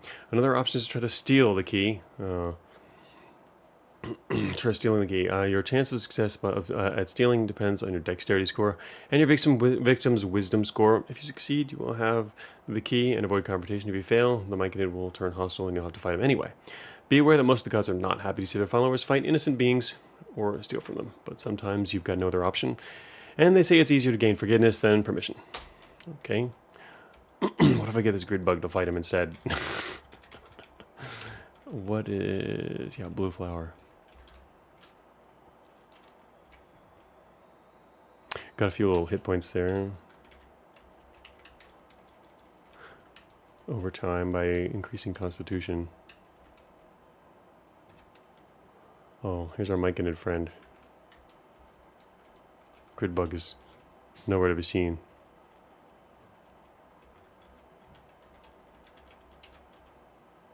Oh, grid bug is now to the south. Alright. Steal an item, 45% chance. Boom. What would you like to... brass key. Boom. You fail to steal the brass key. Does he know I'm an enemy or not? No, he doesn't. Okay. Sure. Okay, steal it again. Oh, he doesn't like it anymore. He catches you trying to steal it. The Myconid shouts at you. Okay. Wait, shoot, I got the wrong weapon on. Oh, he's not happy. Alright then. We pull out axe. We axe him.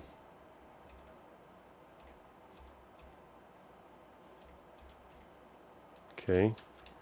And then from here we can grab the brass key. Oh, he's got some coins too. I don't think that's going to mean anything, but sure. Take them all.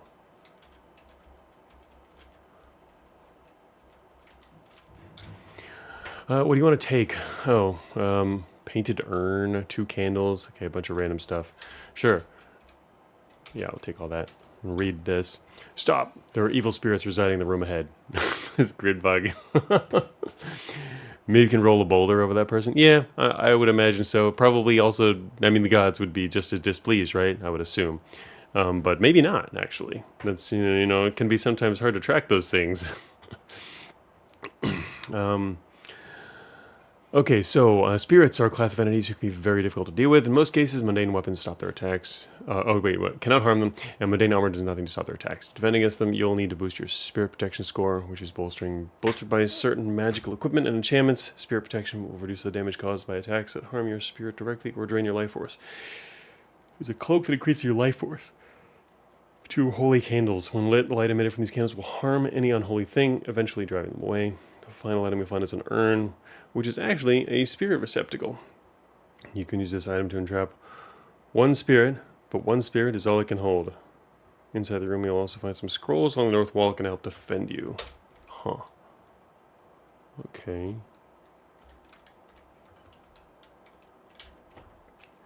We got a lot of stuff here. Yeah, Tesla says you can squish him under the boulder, but yeah, it's hard to get him to hold still. Alright, so there's grave markers. So here's the graveyard they were talking about.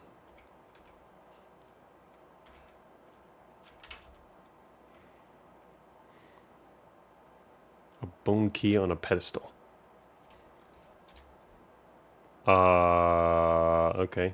Now we're surrounded by ghosts. Oh shoot. Alright, so I need the candles. Oh wait, did I forget to take... No wait, I did take that. Where is it? Slate gray cloak, that's what I need. Yeah. You are already wearing a cloak. Well yeah, I know, I want to replace my current cloak. What have I got in here? I've got a regular cloak. I have to take off my cloak first? No, I thought it was replace it. Alright, what's the command to take off T? Haven't had to do that before. Take off cloak, worn about the body. Boom. Touches your spirit. Whoops. No, wait, that's not what I meant. Okay, now we put on other cloak. You put on a slate gray cloak. So does it not tell us? Do we not know what it is still?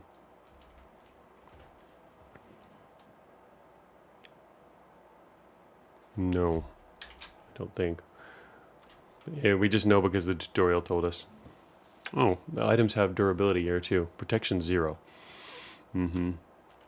Grid bug's still out there.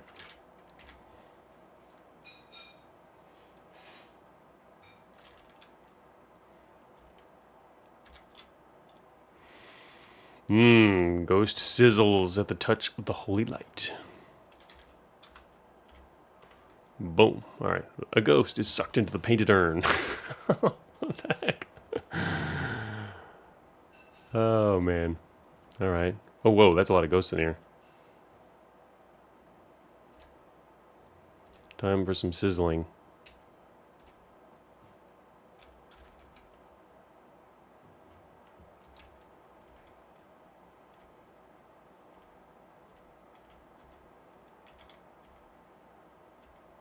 Still getting hurt a little bit by it, though.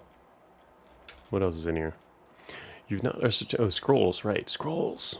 That's right. They said there's some scrolls in here. Day and Fools. Okay. So I guess I just do this here. As you read the words on the scroll, it fades away. Guardian spirits come to your aid. Really? Ah, there they are. Go. Okay. Good. Needed that. You pick up a scroll of guardian spirits. Okay, there's another one. Alright. Good, because, like, I was gonna die. Wait a minute. Shoot. What about this last guy? It seems like they killed all the other ghosts.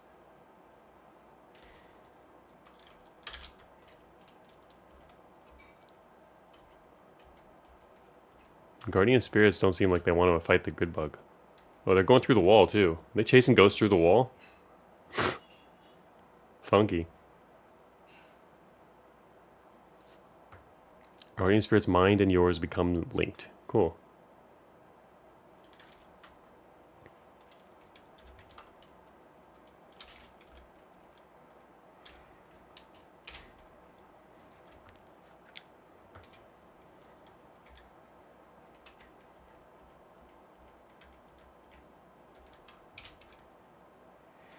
Good. Killed that grid bug. He's been following me around. It's been very annoying. Finally had a chance to do that. Grave marker. Okay, so here we go. Did I get it? Here we go. Unlocked with the bond. There we go. Yeah, the thing is, when I saw the grid bug, I assumed, I mean, it was in the boulder room, right? So the whole idea is we're supposed to try and hit him with a boulder, but that's really hard to do. Just the speed difference. He's slower, yes, but also a bit problematic to get him in the right spot because you can't push the boulder directly into him. He has to be a further space away before you can push it to get the boulder rolling. Oh, wow, now we got a whole swarm of these guys following us around. Take from the chest. Instead of lockpicks and bombs. Alright, lockpicks and bombs. By now you've returned full circle to where you began. Maybe you were wondering where you would find the key to the first locked door you saw at the start. In fact, there isn't one. But instead, inside the chest you'll find a set of lockpicks you can use to try to lockpick the lock. Lockpicking is difficult and time-consuming task that requires a lot of dexterity to pull off successfully. So, if you haven't gotten the patience for that, you'll also find a couple of bombs in the chest. You can just blast the door open instead. You can light a bomb with the apply item command. Once lit, it will only take a few turns until it explodes, so you should drop it and run, or else throw it far from where you're standing. Sounds dangerous.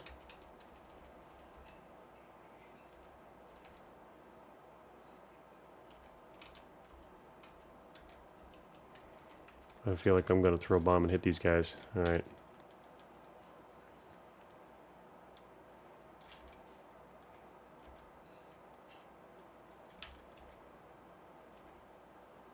You is in the way. You is in the way. Huh. I think there's a bit of an issue there. My guardian spirit is standing on the door that I'm trying to lockpick, and now it's saying a message, you is in the way. So, a little mistake there. Now he's gone, so I can start again. Get out of my way, dude. Alright, I think I'm going to bomb all these guys. You have not managed to open the lock. Yeah, I noticed. I have to move until I get these guys out of the way. Or wait for them to move. Alright, well, yeah. I wonder if the bomb would stop right in front of these guys. Anyway, let's just find out. I have no idea how what the range is, though. Can I look at it this way? This small bomb is packed with black powder. Has a short wick, which will delay its explosion by about 20 seconds after being lit. 20 seconds. What does that mean? Is that turns? And I don't know how much turns mean yet either. Okay, let's apply it. You light the fuse of the bomb. Okay, I guess I should throw it. Where's it? A lit bomb. There it is. It's a separate item on my inventory now. A lit bomb. Throw it at the door. Oh, shoot. What? Oh, God. Okay, we've been cast out by the order of Ariopis because I threw the bomb and it hit the guardian spirit. It passed straight through the spirit. It didn't even hit him. Okay, so 20 seconds. Boom, there we go.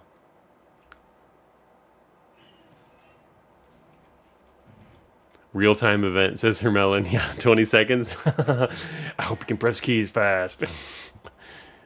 Alright, made it back out. Boom, congratulations on completing the Sunlorn tutorial. I hope this training has set you on a course to prevail against the uncountable evils who skulk across our world. What you've learned here only covers the essentials for survival. There are many other extraordinary abilities and powerful items for you to discover and master, and many more creatures to encounter, each with its own unique advantages. Complete knowledge will only come with experience and a history of unforgettable mistakes. If you want to succeed here, you should learn to laugh in the face of death. Okay, so that is it's a lengthy tutorial, but it's good. It covers all the basics of the game, as it says here in summary. Reminds me actually of the Ground Gives Way tutorial, you know? It's probably this, alongside the Ground Gives Way, are probably the most extensive tutorials I've seen in a roguelike. I mean, I haven't played some of the maybe newer tutorials for old roguelikes that might exist. I don't know what DCSS does for its tutorial now, or if it has much of a tutorial. I'm not sure actually, but maybe they've added something like that. But this is one of the more extensive ones. It spends at least an hour or more going through all the basic mechanics, teaching you room by room how to do everything. Very very in depth. Definitely got a really good feel of what's possible to do. It certainly a first impression because I'm not used to it yet, but it does seem like there's certainly a lot of extra keys and commands required to do stuff. But again, maybe that's just because it needs that for the flexibility. We will see when we actually play the non-tutorial. Shame you're a pariah now. Hey, that was the tutorial me. Now we can actually go for new game. Boom, we can actually play the game now. So not unexpected. Figured it would take a while to get through a tutorial and other info, but actually, to be honest, I think the guidebook has a ton more info too, which should be a lot of reading. But since we did the tutorial, we'll probably avoid that for now, at least. So this is the first option when you select new game. What do you seek? An intrepid journey, a courageous adventure, heroic odyssey, legendary epic, mythic saga. So your choice will determine the length of the game you play and the possible game objective you'll need to fulfill. Longer games may take you to faraway places you'll never see in shorter games, but are usually much more difficult to complete. That's pretty cool. I like this as a beginning option. You can decide how long of a game you want to play. I wonder, I guess these aren't here. Maybe the game hasn't expanded to that breadth yet. I don't know. Or you have to finish some basic ones before they even unlock for you or something like that. It's possible. So yeah, shorter to longer. I guess we'll go one. We'll pick the shortest one here, but that's a pretty cool opening option anyway. And we'll do the basic one here. Okay. Tessellation says the last options will take a while to develop. Okay, that makes sense. Yeah, I mean more content and whatnot if you're going on an epic saga or whatever. Okay, so these are who are your people? So if we look at that, your journey will typically begin in a town inhabited by your people, who will generally be friendly and helpful to you. The civilization you originate from will also influence how the people of other nations judge you. The type of equipment you start with, and the kinds of items that are easy to find in your hometown are also determined by what civilization you come from. The different civilizations will also build temples for different gods in their cities. Your nation has no influence on your physical or mental attributes. Okay, so yeah,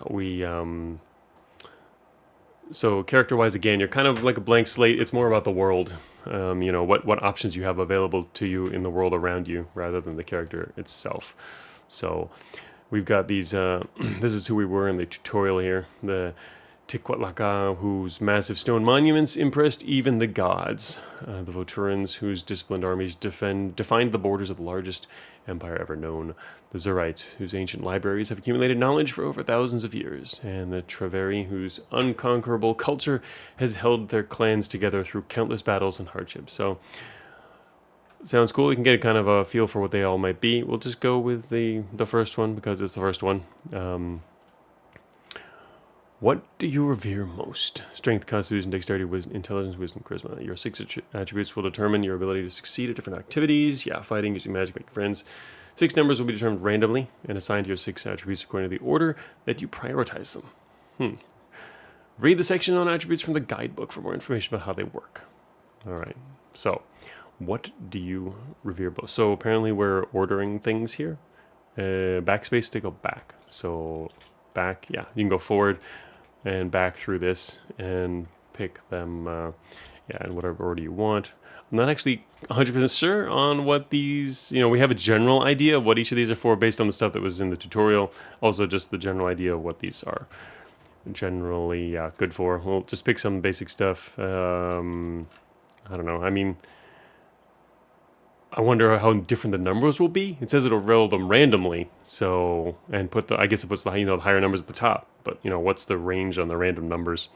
We do not know.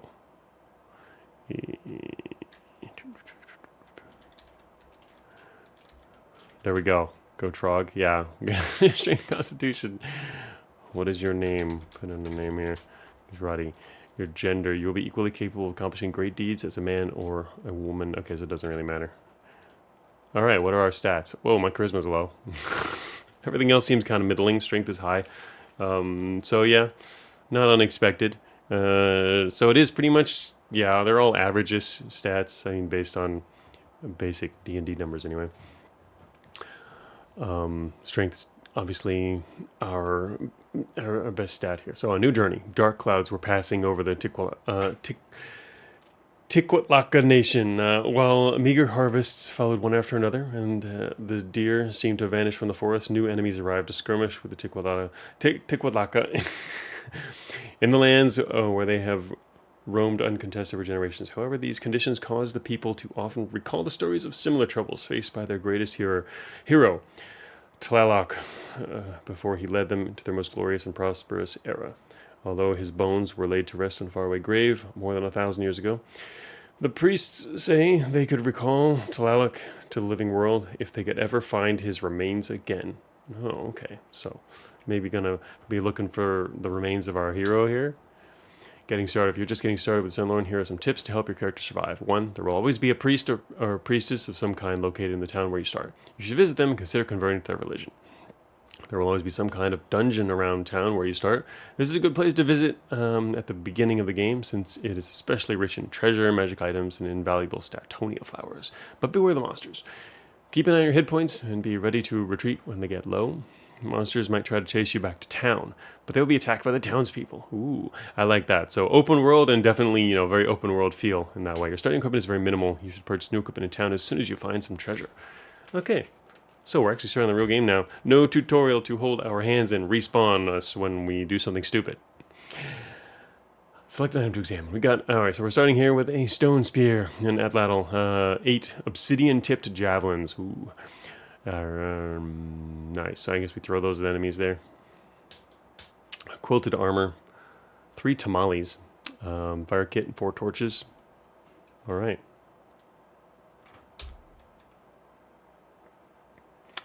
You've heard that the bones can. Oh, so here it goes. It was dawn. We are in Yamankitlan, and here it says you've heard that the bones of Thala can be found in a damp cavern deep underground below a cave entrance in the mountains. So this is our first clue to, I guess, the goal for our run here. This is the goal with this character. All right. A window into the what is it? The palm leaf or the palm leaf wall. Okay, palm leaves. That is just a torch there. And there's a man just standing here. So I guess you can also, as we know, get tips from these folks. Briefly chat, but he's no interesting news. But he don't got nothing to say. All right. Fine then. No interesting news. One thing I guess that would be helpful is anyone who has something to say could maybe flash or whatever. And Cogmind does that same thing, or does that when if there's someone who has something to that they want to say, then when you first see them, they flash a bit. Oh, in Cogmind, it flashes an exclamation mark on them, and if it'll flash in a different color if it's something that gives you an actual benefit. In other words, it's not just fluff or lore information, or if it's something you've never seen before, it'll also be a different color. So that's something that's quite helpful. It saves time. Who's this? A little kid? No. Oh, yeah, it's a boy. Yes. All right. She tells you that a cave entrance to the mountains is located about 10 dragon tails northwest of Otleko. Oh, so this is like, by asking them this info, we're getting, we already got a beat on where we're supposed to go here. Oh, we're gonna talk to this boy here.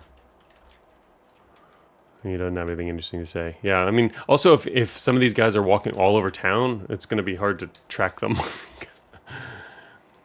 The Amulet of Silence can be found in a cavern below where we are now. Cool. See, like these two guys just moved. I'm not sure which one I talked to. No.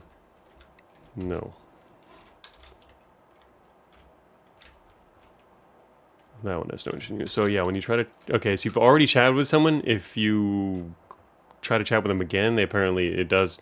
Alright, here's a shop. It does know which ones you've chatted with, but you gotta actually open the chat menu before. The banker. He tells you that the Helm of Mind Protection can be found in the cavern. Okay, it sounds like some of these are... This is the cavern. This is the local dungeon. How much money do I have? Oh, I don't have any treasure or money yet, so I actually do need to get some first. Blue. Who's the blue guy? A short sword of speed can be found in a cavern. So this is actually literally information about what's in the cavern. There's a dog.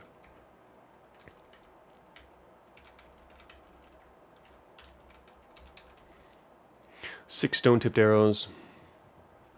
Handfuls of salt. Small. Opaque black potion.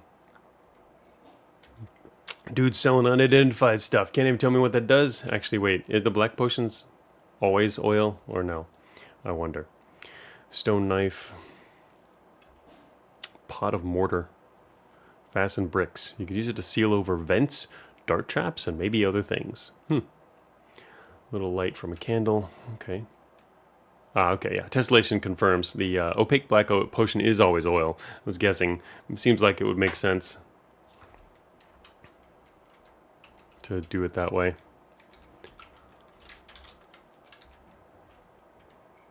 The treasure dealer has no interesting news. I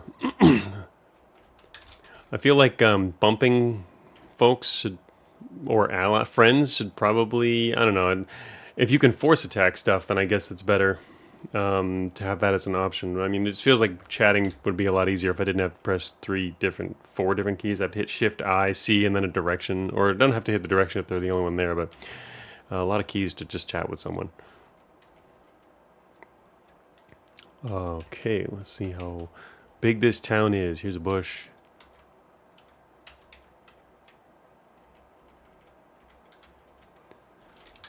But yeah, just overall, the cavern, yeah, barbarian leader. A barbarian leader lives in the caverns down here. May possess the bear totem. Okay, so I'm getting more tips.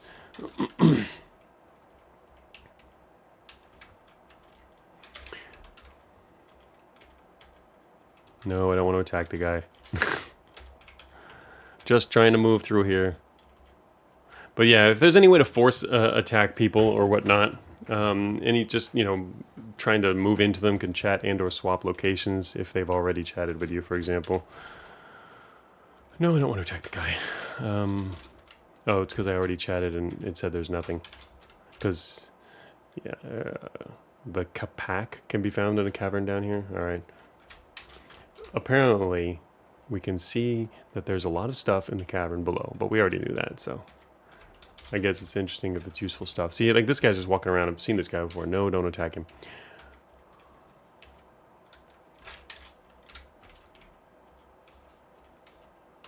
Yeah, like I don't really want to talk to all these guys because I don't know which ones I've talked to, and they're all walking all over the place. They're gonna miss important information like that. Now there's, what are these guys doing in here? Oh, chat with that guy. No. Chat with that guy. No. Chat with that guy. No. Chat with that guy. Also no. Yeah. Or rather time consuming to chat with folks. Human said the level gen is so nice. I really like the look of the sewers. Yeah, I mean, I was very impressed with a lot of the map gen. It's cool to see, open world ASCII roguelikes. There's just not a lot of them that allow you to just travel all over the place and see all kinds of different, environments and whatnot. To be honest, I guess in that respect, it kind of reminds me of Ultima Ratio or Ratio Regum.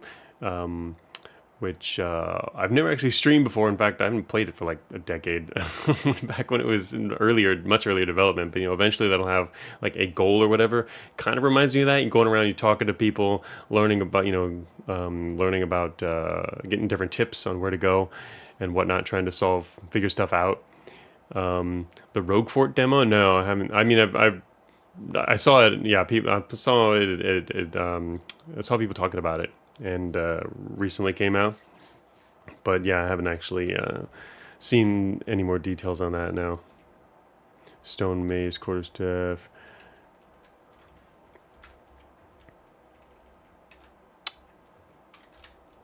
Broadleaf tree.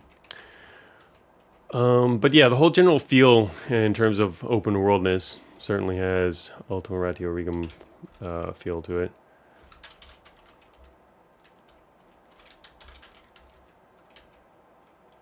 See, like here's one person random in a room. Those are the gloves of nimble hands. Oh, the sewer below, a different town. That's not this town here. I don't know which one of these guys I talk to now. Nope, not that guy. Can't talk to that guy. Nope, don't want to chat with that guy. Himabun says, I think I played Rogue Fort for a few minutes. Very confusing. Cave. The cave entrance in the mountains is located about 25 dragon tails southwest of Yamankatlan. Huh. Another one. That's a different cave entrance. The other one was north. And the things are measured in dragon tails. I wonder if that's a reference to maybe the world map size, or I don't know. I mean, the space on the world map. Just a guess. Having not left town yet, we'll get to that. And although we're supposed to go to the dungeon, he seems too busy to deal with you right now. Oh, that's a new one. You'll probably come back to this town several times. No pressure to talk to everybody right away. Yeah, I would imagine so. I was just trying to see, you know, what kind of, you know, what the experience is like. Oh, I see there's is a priest in here? This looks like there might be a priest in here.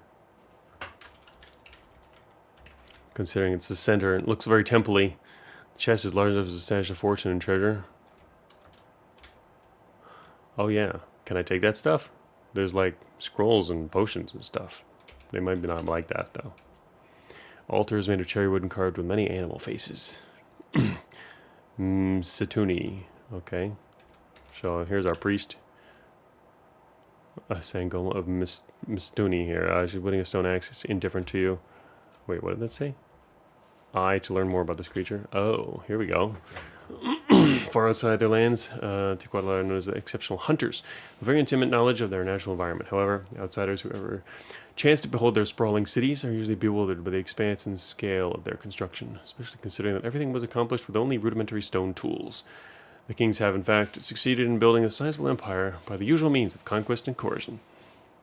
The people modestly credit their gods for achieving regional supremacy, and passionately display their devotion by erecting massive temples and orchestrating extravagant ceremonies. Size medium, max hit points 100, natural armor 0. Okay. Alright, well. Oh, we can ask. Profess devotion. Identify items. I guess identification is like free? So, for as long as humans have walked upon the earth, there have been peoples who venerated Miss Satuni. That's hard to pronounce. Miss Satuni encouraged his followers to live simple, self-sufficient lives sustained by knowledge of the natural world. They learned to have a deep understanding and respect for other species and disdain for those who take no account of other life forms. Teaches Sangomas how to win the confidence of animals and even bestow them with the power to take on many animal forms. Huh. That seems bad for low charisma me, but followers are permitted for harming creatures, peaceful creatures, and eating the flesh of worms. Okay, well, whatever. We're gonna follow what the game suggests, and boom, you have befriended them. Yeah, okay. Reveals to you the method to cast mongoose form. Welcome to the temple. Now we got a use for our mana, right? With this spell, the caster can transform into a quick-moving mongoose. Mongooses are fast and capable of entering narrow tunnels. Their natural immunity to poison makes them great at fighting snakes. Okay. Snake fighters. Oh, actually, tessellation too. One of the things you were mentioning earlier about that, you come back to the town several times, no pressure to talk to everybody right away. One of the things that makes me feel more pressure to talk to people right away is just the fact that everyone's moving. So my thinking was if I started over here and I try to talk to as many people going across the town as I can, I will waste less time talking to people that I can, rather than having to find people who haven't actually said anything yet. It's a bit of a problem. Just a potential time-saving measure in the long term. Even though, to be honest, I mean, we'll probably splat anyway, considering the game is relatively unplay-tested based on what you've said. but we'll see. All right, so we got a new form, but yeah, there's obviously a bunch of other places to go here. There's a donkey. There's another store. We found several stores here. Handfuls of salt. I mean, I don't have any money though, so we ain't buying anything. We just need to go around and find an entrance to the dungeon. Oh, it's raining. Cool. Bit of a slope to the west. Fire pit out there. Nice. So if I press, yeah, we can just run along the roads here too. Another store to the north. Nice. I like it. I like the nice town. Also, we're probably going to get hungry. Right now we're sated. We are carrying some tamales, so I guess we're probably okay in that regard. We got the basics. Game starts you out with the basics.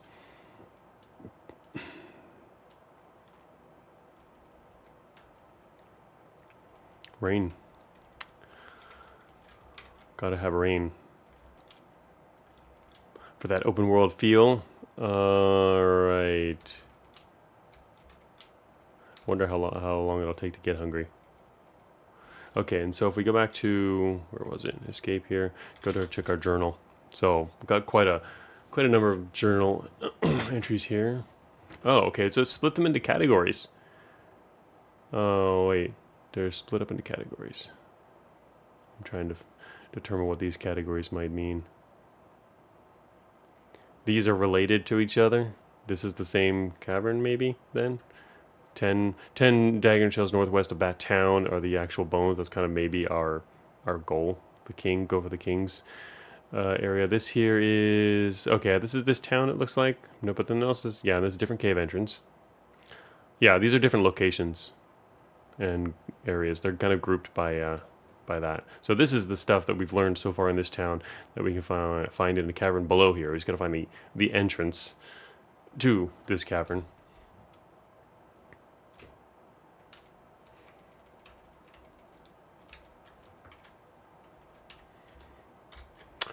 The sign reads, "Welcome to Yamankatlan." Okay. Fire pit out here.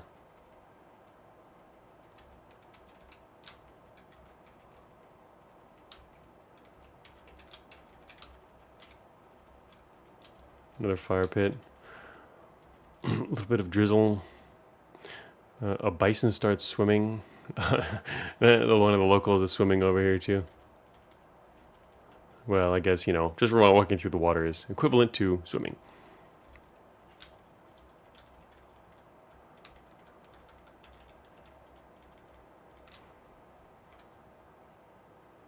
Llama out here.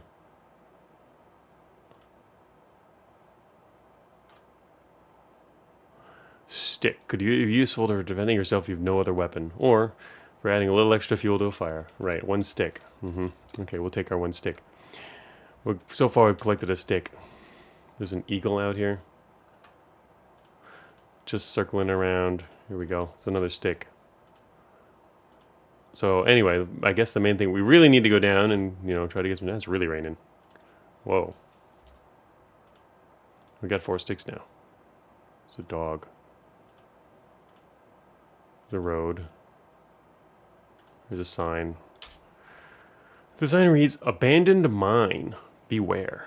Oh, really? Okay, maybe that's the cavern, or it says it's an abandoned mine, but we'll go find out. Boom! Here we go. Oh yeah, it's kind of dark. We can see it lit over there. Torch is able to provide sufficient illumination. Okay, light the torch. Light that torch. Surroundings, equipment. Gonna keep our equipment list open there. Quilted armor. We're currently using a stone spear. That's all we need, right? Tunnel is the right size for a snake or rat to call through. There's a tunnel to the north. Probably don't need to, but let's see what happens. I'm gonna throw a javelin at these guys. Oops. Missed him. Okay. Missed again. Misses you by far. Now it's not the tutorial, so I gotta kind of pay slight attention. Bites me, 94. That's damaging. Alright. He's fleeing.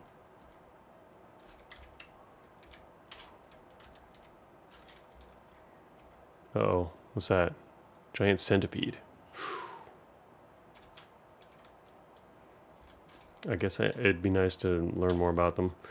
Long-range enemies big enough that his undulating legs can be clearly distinguished. Unsatisfied with the tiny insects its lesser cousin feed on, this one hunts for a human meal. It can see clearly in darkness. Hits points 32. A blood vole. Oh, also, there's like a flower right here. Oh, whoops, I accidentally moved. I pressed the wrong key there.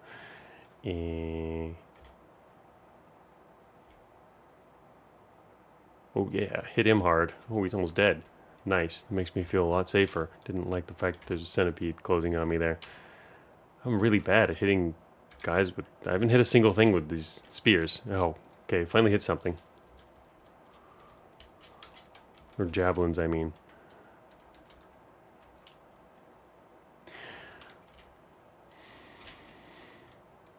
Skeletal canine. Wow, there's all kinds of stuff down here. This is 108 hit points. Well, that's its max, but natural armor 2. Can see clearly. Wait, what? Description 2136 not found. Uh-oh. It's got a 404. Shoot. Oh no, I don't want to be killed by a 404. I guess we'll find out what happens here. This guy seems... Oh, okay, actually, whoops. Oh, you don't actually need to use the up and down commands to enter and... Oh shoot, he's after me. Oh god. You don't have to use the up and down commands. Oh man, he's actually pretty fast. Maybe I should attack him. This guy might kill me. Hits and kills. He did. But now I'm hurt. Alright. Anyway, yeah, you don't actually have to use the up and down commands. You automatically go through them when you step on there. Okay. Wait a minute.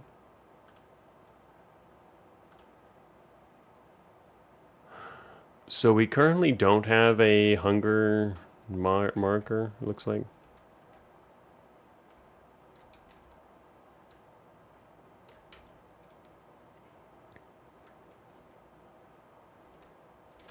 Alright, let's go pick up this thing here. Oh yeah, dexterity or charisma? Well, our charisma sucks. Whatever, I'll just pick dexterity as a beginner. And what is that down there? A cairn. Oh, okay, a giant bat. Because I'm really good at throwing these things. Wait, you feel quick or more coordinated? Yes. I hit the giant bat. Good. Killed him.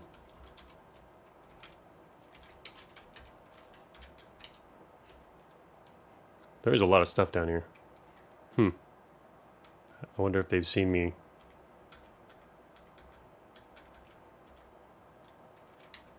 Okay, mongoose form. Boom, we are mongoose now. That's pretty easy and cheap, huh? Wait a minute, what? Oh, shoot. Carrion worm. We're supposed to be good at worms. Also an egg and a grid bug. You don't have to select the javelins from inventory every time you use F to fire? Oh, if you use F to fire. Really? Do I have... I guess I have them equipped. Do I have them equipped? Well, now I'm in different form, so...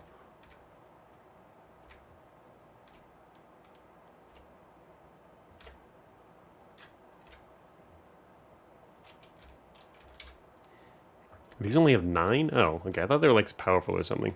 That's not very powerful. Okay. An egg. What are we going to do with an egg? Eat it? Oh, it's a grid bug egg. Huh. Cute. Okay, well, we got a grid bug egg.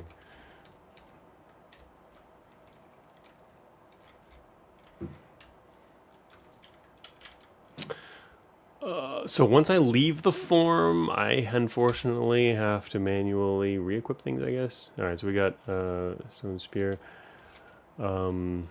Slightly damaged quilted armor. Okay, so yeah, it does lightly damaged. It does mark the damage on there. Definitely gonna need some more stuff here. Right. So yeah, we do have it equipped, so we can just press F. Okay, I was using throw. Didn't know. If that, I guess that does count, yeah, if it's on the equip list. A lot of stuff out here. Moss Woman. Horned Toad. Got a 16 hit points. Unknown process. The body of this large moth emits a dim light. Nice of it. Oh, I guess I'll look at the other guys real quick too. A moss woman. Scarcely receive any visitors. Even the moss itself can become insatiably curious of any travelers who happen by. Sometimes the moss even tries to mimic these guests, walking awkwardly about on 2 feet and grasping around the simulated hands. Although these moss people have no ability for making tools, they are eager to try out whatever items are accidentally left on the cave floor. Uh-oh. That's cool. Oh, shoot, I'm being shot. I've been poisoned. Oh, no. Pressure plate. Oh, it was a trap. And there's another corridor to the north, too. It's my lack of searching is showing through.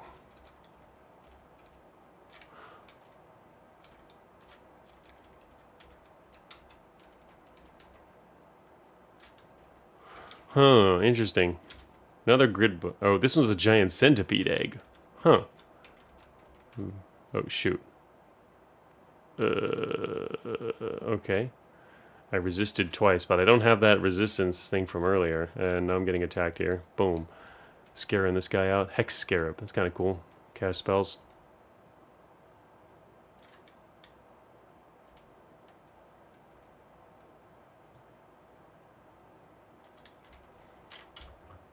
.36 hit points on that guy.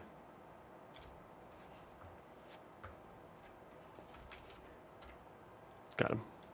Another grid bug.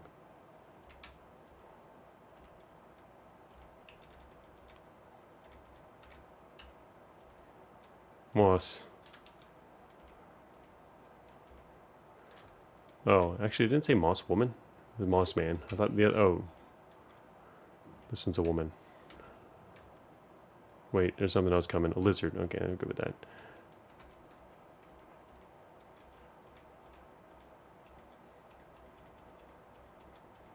Certain enemies won't be able to follow us into these. But it's interesting with the side areas here. Oh, shoot. Something's following me. What is that? Oh, a horned toad. Is that bad? That's not good. There's nothing in here.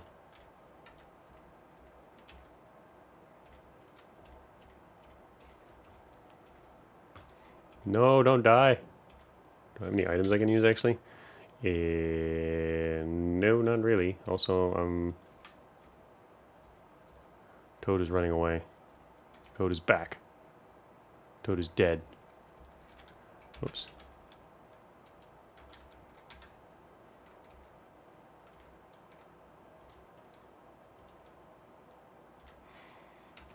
Alright. Yeah, getting kind of stuck back here. Yeah, I mean, it's, you know, just starting out, and I don't know exactly how deadly things are.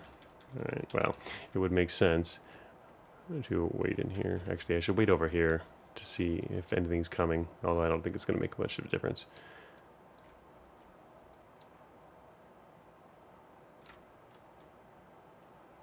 So we have lower max hit points when we're in this form.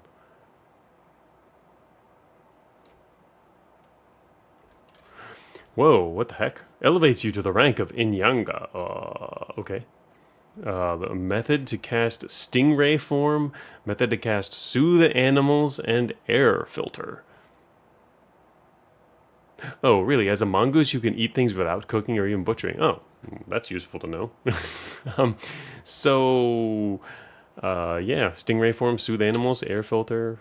Cool. Okay, so we have new abilities here. Can look at these. Stingray form. I mean, that's going to be pretty obvious. Since you see creatures, it's not a good idea to attempt to spell on land. Poisonous stinger. That's cool. Okay, let's also check Soothe Animals. Yeah, the caster sings a tranquil song that has a soothing effect on mammals, birds, fish, and reptiles. The caster can cause animals to be tamed in this way. Ooh. And Air Filter. Gradually remove all the impurities from the air within a certain radius. Nice. Okay, that sounds good. A lot of intelligence-based stuff. I don't know exactly how much of an impact that'll have. Maybe a rate or whatever.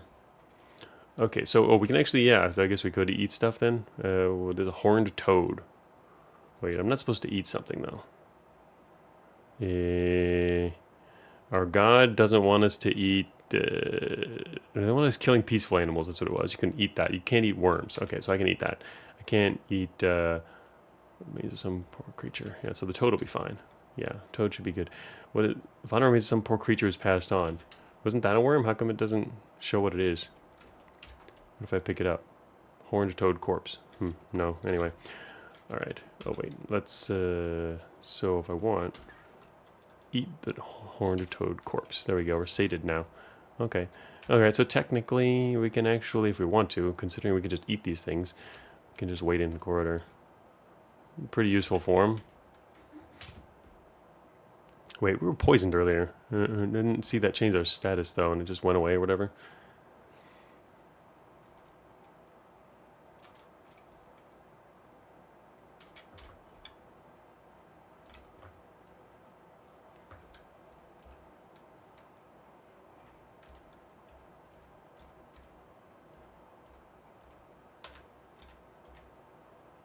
Mongoose form's pretty good. How about lizard? I should probably look at the lizard. 84, whoa. Oh, description one. That's right. No description. Can see clearly in darkness. He's a little harder. He's slower than us. Also, I don't think he can follow in here. Which is good, because it seems like he's kind of dangerous. Still sated. I guess one thing the game needs is weight. Like, I want to hold the weight key, but if I get attacked, it's a little problematic. Dude, die. Wow, that took a while. They keep coming. I want to hold weight in order to get my health back, but also I don't want to... Oh, press R to rest. Oh, there is a key for that. Okay. Is that on the main list too? Oh yeah, rest key. Okay, so rest. Let's see what it does. You start resting. Ah, there we go. Excellent. Ah, yeah, and then it rests. That's great. And then it stops when things come into view. Good.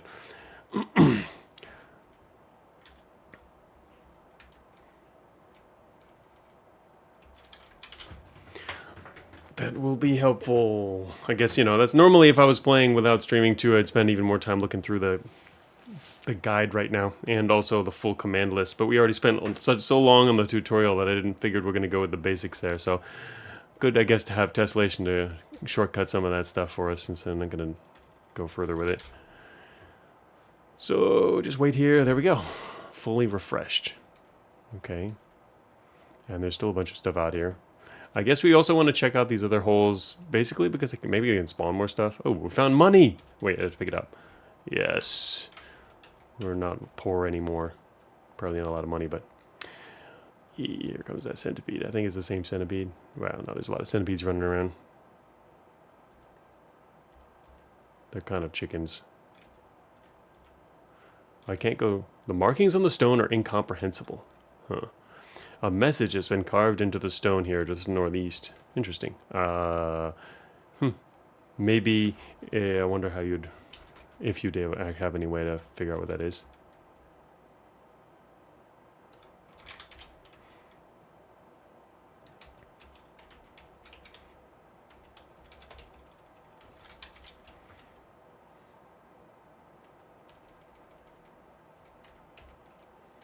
Oh, no. Wait, what? Glowmoth is not... Doesn't want to fight us? Oh. Psh. Tessellation says I see a gem. Yeah, I haven't actually been exploring stuff because I'm only looking at enemies right now.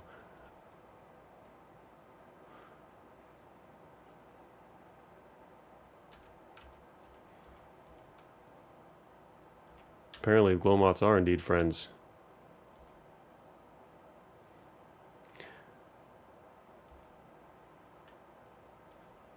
Also, it's kind of funky. I'm just running around as a mongoose now. Blue stone. Is that what you mean by gem? I mean, yeah, I'm not looking at items just yet, but it's like I'm going to examine. Maybe valuable. Yeah, so I guess that's just another thing you can sell. Alright, lizard. Lizard's a little dangerous. I think I need to be in my other form to fight the lizard.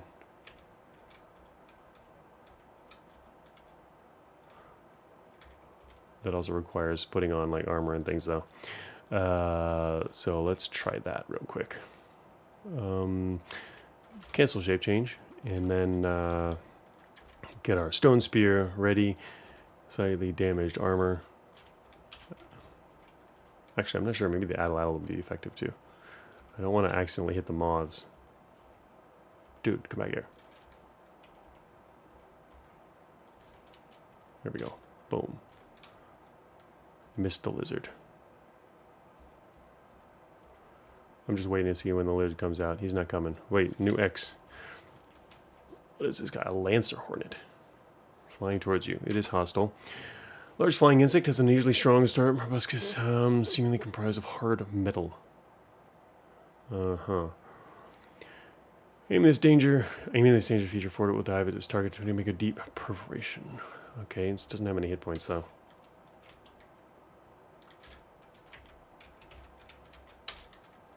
He dead. Can I actually hit the lizard from here? No. It does show that I cannot hit the lizard. But if I step here, I can hit the lizard, right? I think. Yeah, I'm hitting him from here. He's just standing over there. Lizard.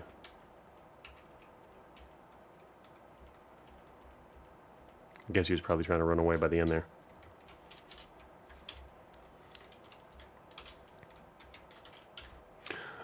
Currently have 4 javelins, so yeah, we are breaking some of our javelins here. There is a corridor to the east. What is this? Can easily be really unlit torch. Oh. Yay, dexterity or charisma? Alright, fine. I'll raise my charisma there. This guy probably needs to die, but I need to corner him. There we go, cornered.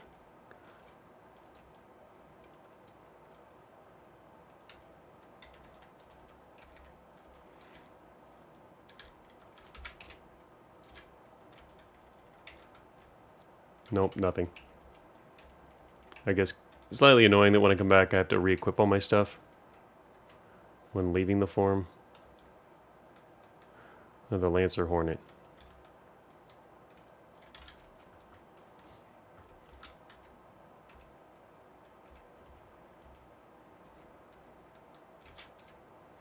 Oh, another one. Dang. Take some Constitution.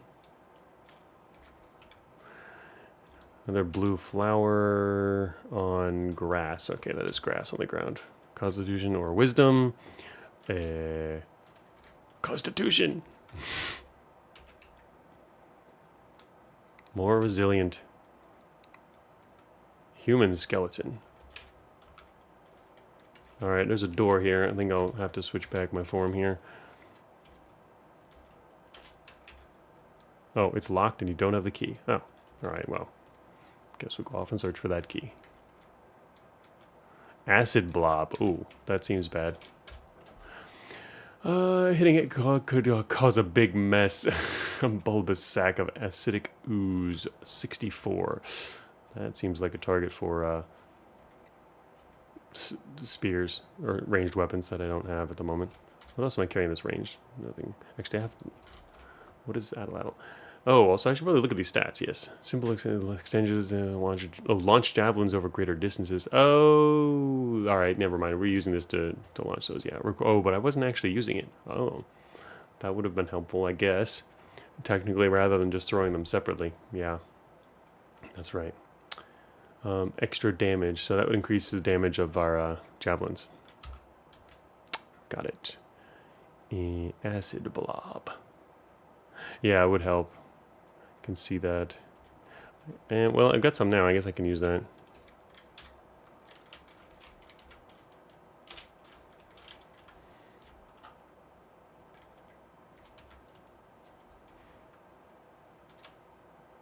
Addle.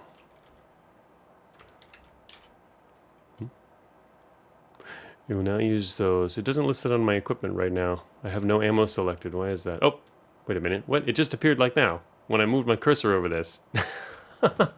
I equipped the javelins, but this was still said no ammo, and then I moved my cursor here, and it suddenly appeared. Alright, well, time to fire. Boom. Yeah, it didn't update, apparently. Get some space between me and this dude. Boom. Oh, I see. So every time you hit him, that's cool. I thought it was going to be like when he dies, but no, it's every time you hit him. Wait, why is it red now? Not sure, but I'm going to fire anyway. He's dead. Good.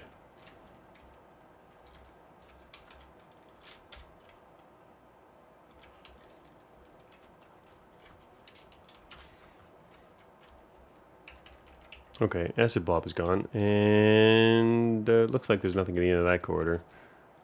Oh, Lancer. Oh, got whacked. And then he dies. Okay, I like that. I like how that works. A shallow acid over here. Found some gems. Uh-oh, it's one of those hexer guys.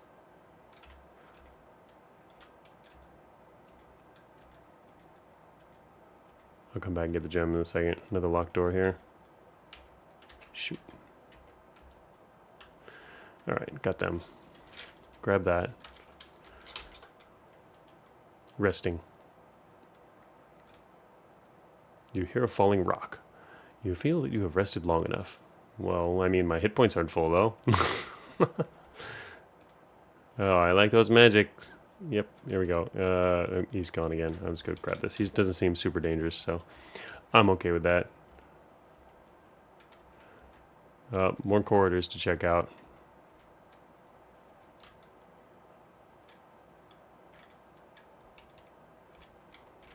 Mongoose form, and nothing in that corridor. This guy is in this corridor. Gonna kill him in there.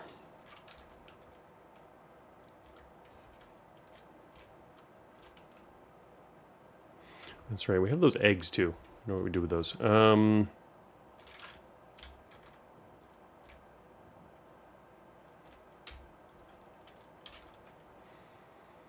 Okay, eat that guy.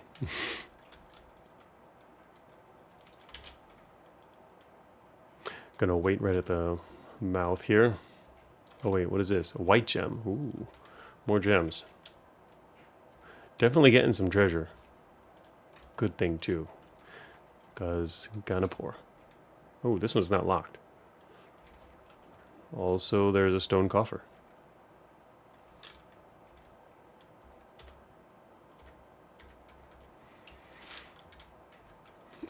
What do you want to take from the stone? Oh, okay, we got some more obsidian tipped javelins, some copper pieces, a scroll, a platinum key. All right, yeah, we'll take all those things. Give me all that. Give me all that too.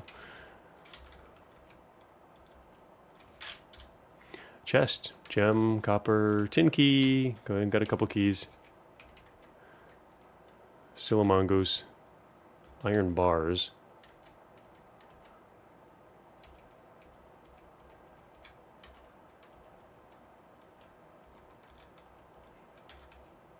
Iron gate is locked and you don't have the key. Alright, so there's a locked iron gate here with another chest behind it.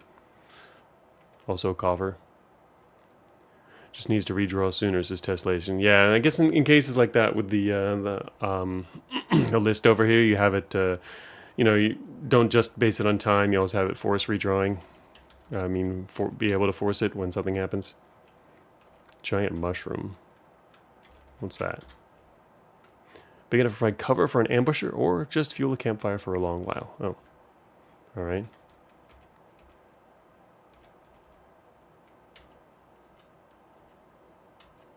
Alright.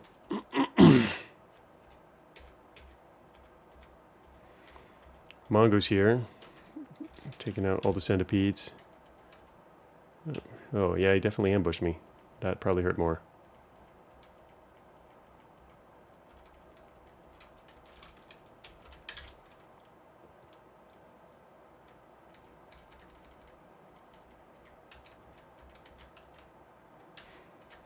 Still sated, and nothing at the end here.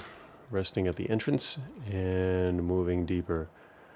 We've left several doors back on the east side.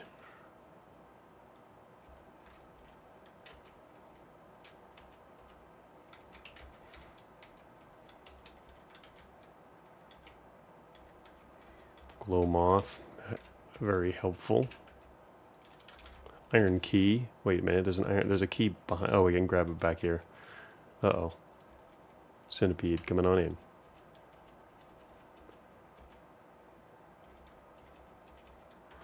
I guess we're going to get the iron key back here. No. Shoot. I was assuming we could get there via a corridor. But no, it doesn't look like it. Wait. I wonder, I need some other way to get through the iron bars, I guess. Or destroy walls. Or a search. That's something I've not been doing at all. Might be back over here. I don't know how many times I have to search. Is a single search good enough, or do we have to search many times? Oh, no, that's not. That's not just darkness there. Missed the silver coins. There's silver. Wait, where is there silver? Is it on top of some, under something else? Also, wait a minute. It is dark. Do I have a torch go out? Yeah, a lit torch is faint. Ha! That's funny. Yeah, that's kind of annoying. Light another torch here. Where the egg was? Oh, was that an egg? Oh, that was an egg. Whoops. Picked up an egg. I was, you know what? I was thinking it was a fire pit for some reason. There is another egg. With silver on it. Oh, it's because I stepped on it earlier. Gotcha. That's how you would know, too. So there's silver as well as copper. But, oh yeah, anyways, I thought those were fire pits at first, since, yeah, I didn't recognize you. Normally they're gray, yeah. So, should have recognized that. I'm not used to items being stacked either. But also, I can just take the eggs. I guess the eggs are for eating, not hatching?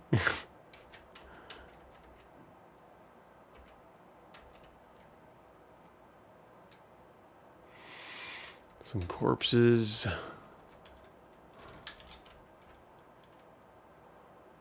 Rest up here.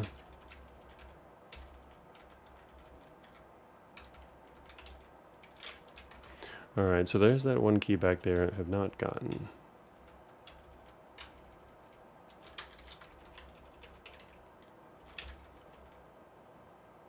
A lock. Here we go. Oh, is it colored the same? A bismuth key. Alright. Yeah, it might be.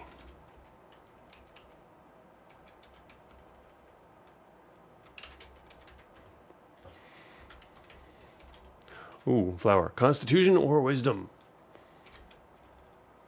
Oh, wait, shoot. I didn't look at this. What is a skeleton? Ooh.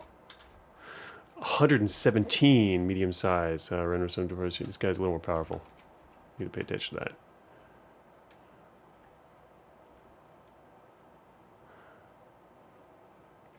Oh, why not the copper nugget? Oh, what is he referring to? Maybe this thing here, different color? Yeah, I don't know. I was ignoring rock shaped things.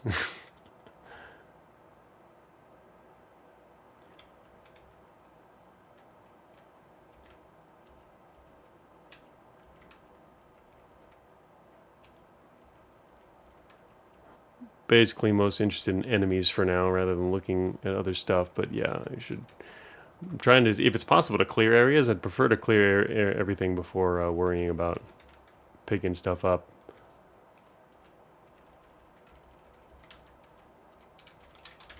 Alright, I'm going to rest right here, because even if the skeleton shows up, there's a loop I can get back around the other side, but it looks like the skeleton gave up. Okay, so this corridor goes that way, which means there might be some entrance on the other side. Oh, got ambushed again. Dude. Didn't you do that before? A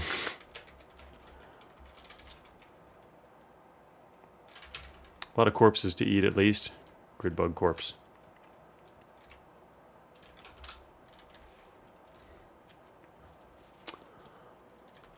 Well, what? Oh, there's also a partially eaten, decomposed hex scarab rotten corpse. Decomposed grid bug rotten corpse. Rotten corpse. You know, I don't think I should eat rotten corpses, though. All the mongoose might not care. Yeah, I'm going to drop some stuff here. Am I not? Oh, burden is moderate. I see. Okay. Yeah, get rid of that. Get rid of that. Boom. Those were heavy. They always get me too? What, you're referring to the skeleton? Alright, let's see. Search over here. There we go. A sliding panel. There's no obvious way to open the sliding panel. We'll find the way. Find the way to open the sliding panel. Found it though. There's a panel here. Huh. Maybe it's in another location. Iron, you unlock the key. Yes, alright, there it was. Bismuth key. Okay, and here we've got some copper pieces. Some more javelins. Alright, grab all those. A chest. Pink gem, copper pieces. Yes. Oh, the ambushing centipedes? Yeah, I mean, I had assumed that they would have been, that there was only one in there, but he came back. That was the second time it came out of that same bush. And I'm pretty sure I killed the other one. Maybe I didn't, he went back, or they can just spawn more, but... a simple open-faced helmet. Okay, alright, that's worth taking. They wander around.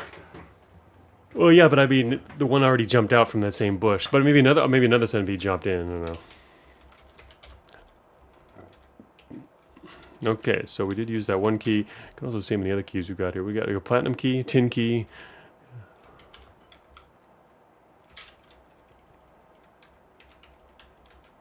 All right, got into a new room here.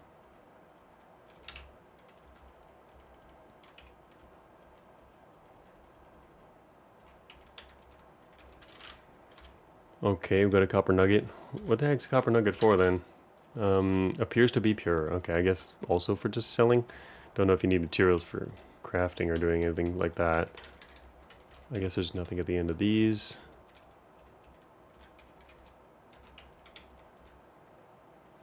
Rock, human, skeleton. I do need to get used to checking out the right side list as I enter new areas, just to more quickly parse stuff. The markings on the stone are incomprehensible. Okay. Grab an egg. Nothing. Alright, I might have a key for this door over here to the west.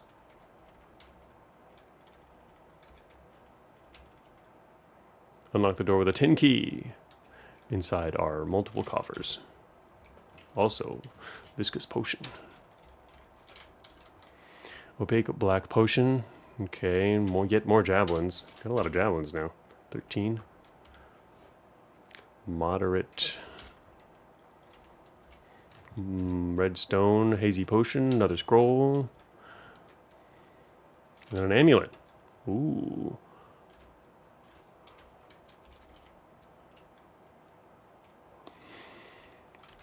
Oh, I don't think I can use the amulet here right now. Can I? Or can I? It becomes eerily silent.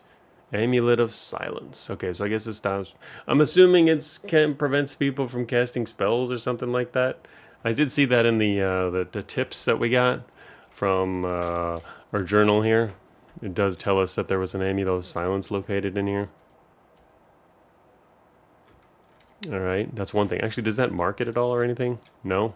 Or is it gone now, yeah? I think there was 5 there for, and now there's 4, which means it did disappear. There's helmet of mind protection found down here, short sword of speed. There's also a barbarian leader and the kapak, whatever that is. So it's an axe. Okay, hurl at enemies, and so magically return. Ooh, I like that axe.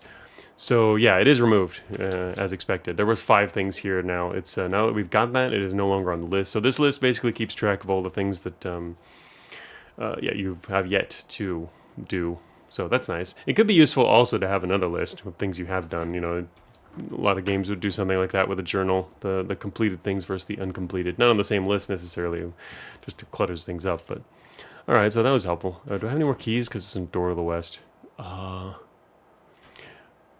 Oh, there is a preference? Oh, okay. All right. Oh, all right. Preferences. Show explored rumors. There we go. Yeah, it's in there. It is. Okay, so yes. All right. How does that appear in our list now?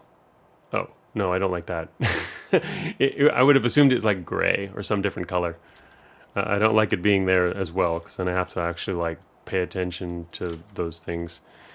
It'd be better to be no, unless it's a different color. I would prefer it to be on even a different page entirely would be better. But oh, it's supposed to be grayed out. Well, it wasn't. It was green too. Okay, so do we have a key? What would be under? Oh wait, next page.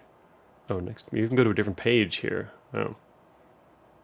It seems kind of weird having this next page be listed kind of as an item. I know it's got a different symbol there, but this should really just be some different appearance entirely, and different color and just different overall. Next page is kind of weird there. It goes down a little bit. Yeah, I was wondering how it would deal with things once we got beyond the limit. So here's the answer. Total weight carried, previous page. Okay, so anyway, we do have the platinum key still. So I do have a key left. It might be for the door to the northwest, so we will probably want to go check that out. First, I haven't been in here. Searching reveals nothing. Haven't found us anything at the end of one of those with a search yet. We're still just running as a mongoose. A spear. Lunge it out of the ground and pierces you. Oh, okay. Can I pick it up? Nope, just pierced me again. Step on the spear again, and it just pierces you again. I thought it would have been a spent trap or whatever. Can I get an enemy to run over that? How about this? Yes, unlocked. All right, got something new. This is... wait, what? The space is quite a binaural of silence. Yeah, you can see that because it's on us here. You see a fountain. Oh, it's a fountain. Huh. Well, I don't like fountains. Okay, so there's a skeleton to the southwest. I haven't actually found any downstairs. Can I move the map? I can't actually look at other parts of the map, eh? Let's see what we got here. So there's a skeleton over here.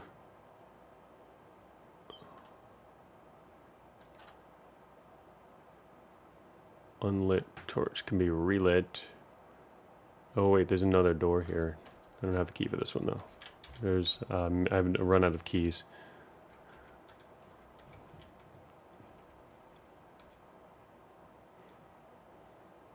Oh, there we go. In examine mode, hold down the right button to scroll around.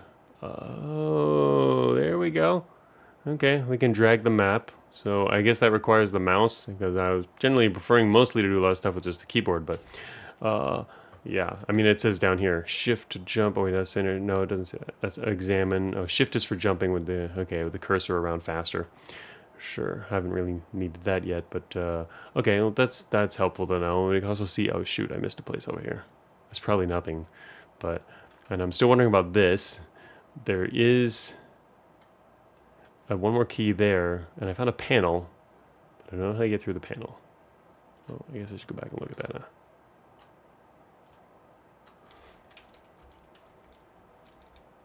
Oh, found a trap. Searching around has discovered a trap.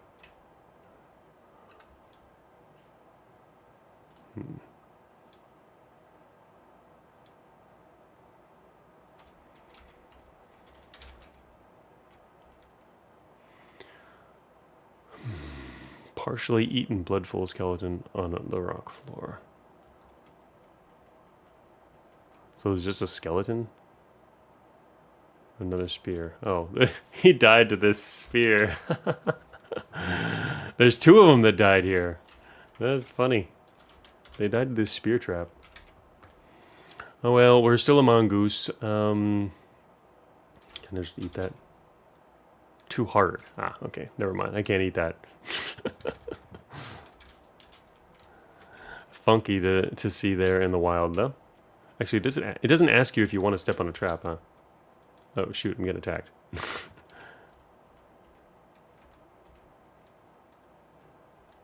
I see you, skeleton.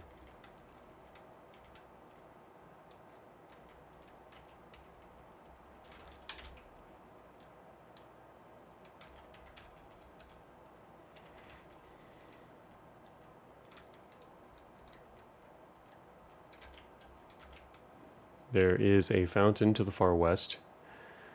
A cairn. Hey, wait a minute. Actually, I didn't actually examine or look at that because there was enemies around earlier. Doesn't seem like there's anything special about it though. Tall column of rocks. Yeah, just cairn stuff.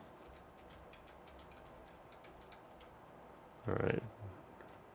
Ah, found the stairs. Almost the last place to look on this map.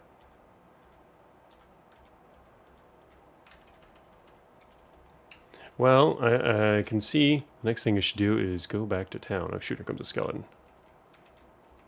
Me being overweight is not good. Burdened. What else am I carrying? Too much stuff. But I could probably throw some stuff at him. If I go back to my other form, actually, would it be faster? Oh, I can see there. Move delay, 78. All right, there we go. I need to figure that out. Okay. Let us try this. Let's go to shape change back. Move delay is 110. Okay, so we're definitely slower in this form. That seems a little scary.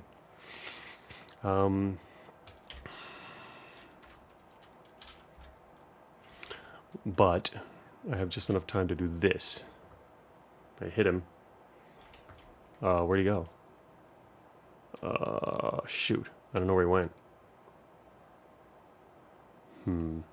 Well, I guess I could just back up. Just don't want him suddenly popping out. Burden modest.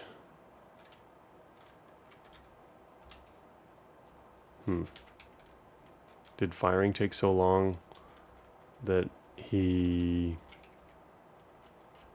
ran away? Said I hit him, but he didn't die.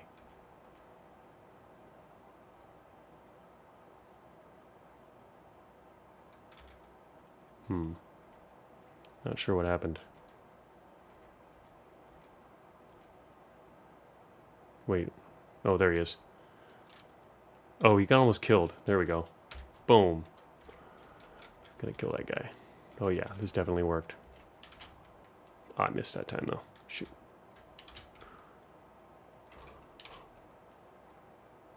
Missed him. Damn. Moss is scared of me. Where are you, skeleton? Hunting skeletons now. He's doing a good job of running away. How many javelins do I have? I've got enough. Okay. Alright, well, anyway. I'm not quite afraid of him now. Temporarily. Just gotta leave enough space. Stone spear and kill Moss.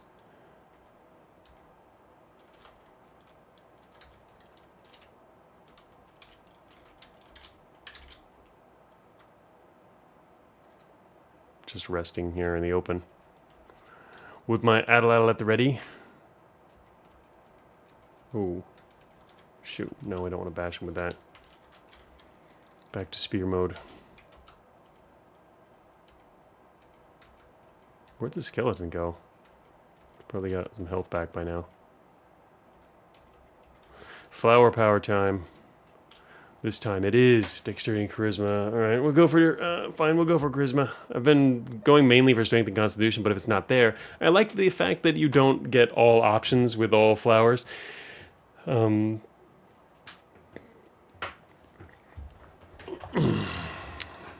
Can, yeah, force you to consider other things. I don't know how it stacks out in the long run, but...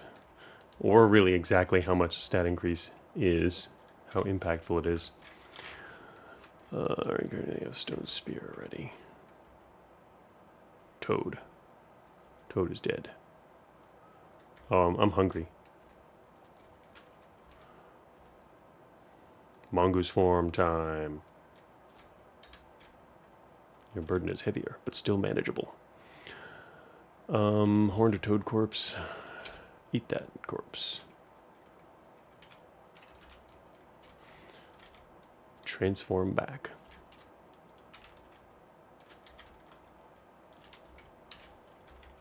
Okay. Oh, shoot. Now I want to go down here. Fine, I'll do it. Oh, shoot. I can't do that. No, don't do that.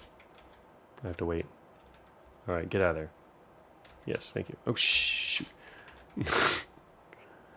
Can also eat them off the floor without picking up these to operate. Ah, the operate command, yeah. It's, I was figuring there was a way to do that. In fact, I might have actually done it before. I just forgot.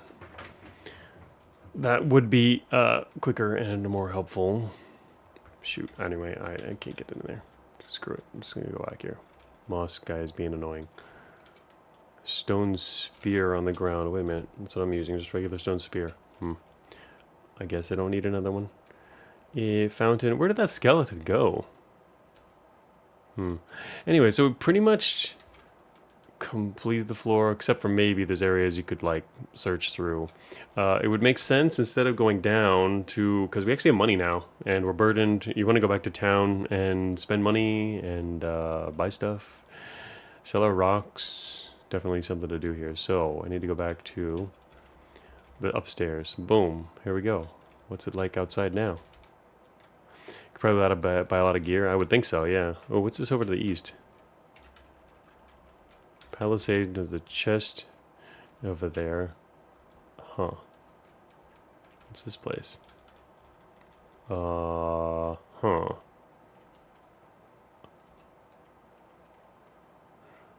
Looks like a bandit camp? Yeah, but there's no bandits here.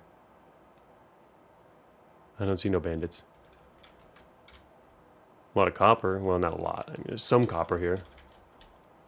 Oh, it's a bandit camp, but the bandits have left. Well, it sucks for them. That's nice. Is a bandit camp literally right outside town?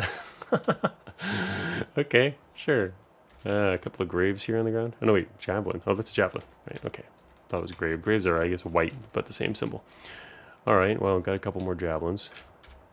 Iron tipped and stone tipped and obsidian tipped. I guess I'd look at the difference in stats there. Wait, let me actually look at it. What's it say? Yeah, 4 to 16 for the obsidian. Chance to break 25%. All right. 4 to 16. Let me look over. Whoops, no, wait. That's not what I was supposed to look at. Here we go. Oh, 4 to 16 for iron tipped. Wait. Oh, chance 4 to 16. 6%. Oh, iron tipped is not very likely to break. That's one of their advantages. Yeah. So obsidian are actually the worst.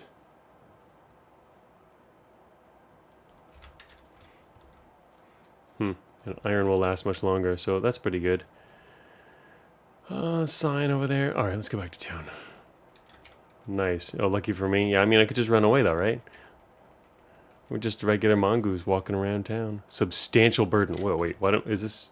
What is it all from? Actually, I wonder what. One of the things you can't tell is exactly how much things weigh. Perhaps is one of the things that I guess some really like to do in their inventory. Actually, a lot of the classic ones will show you the weight of all your things. Maybe there's a way to do that in this game or not, where you can see, yeah, the weights next to all of your items.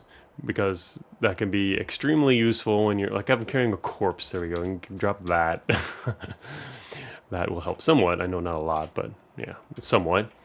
Obviously, also, I'm going to change back to my other form, which will be helpful as well. But yeah, could be a good idea. Yeah, it's something pretty important, I think, especially in a game, any kind of roguelike where you have a lot of items and you're generally carrying a lot of stuff around. You need to find out whatever's on the heavier side when you need to optimize your inventory weight. Okay, so now we can sell stuff. Let's go find... so I guess I need to actually find the jeweler guy, huh? It's not actually the shops that you do that. What's this one down here? A sack? A torch? Huh, you remember a sack. So yeah, I gotta find the jeweler guy here. The amulet might interfere? Really? Oh wait, so I can't talk to people? That's actually pretty funny. I can't talk to people? Chat. Yeah, you try to communicate, but find yourself unable to speak. Alright, that's cool. That's cool. Alright, we'll take off the amulet.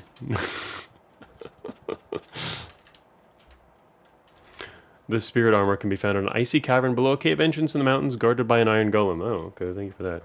Anyway, yeah, I mean, as soon as I tried talking, it told me that, yeah, it's interfering. So it made sense. That's funny. I hadn't actually tried to talk to anyone yet, but... stone coffer. Can I actually, like, take stuff from that? Warrior. Deposit. Oh, here's the banker. Deposit.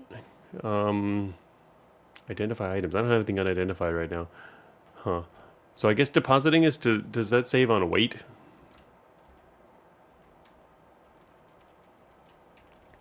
I'm assuming it weighs something, but I don't know. Yeah, okay. Makes sense. Okay, where's the banker? I mean, the jeweler guy. Yeah, it saves you from carrying the weight of money.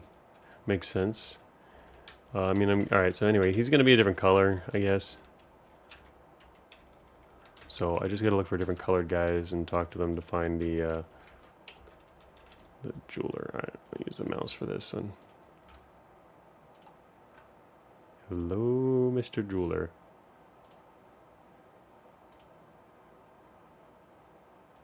These guys were just warriors, I think. No, don't take that off. A mercenary. Oh, whoa. You can hire these guys? Yeah, that's cool. You can hire friends to fight with you? Hey, hey. Nice. How much does that cost? Well, I'll worry about that later. First, I would need to talk to the jeweler. Is this guy also a mercenary then? Yeah, okay. Red guys are mercenaries. Heh. Oh, also I should, yeah, I mean, it says it over here on the right side that he was. Haven't tested that in a long time. I hope it works right. Oh, for hiring him? Or the banking. I see what you mean, the hiring mercenaries. Yeah, that would be good. The merchant. Alright, where's the gem guy? Oh, also I should probably just be looking to the right to tell that. That's right. The mercenaries? Yeah, I figured you meant that.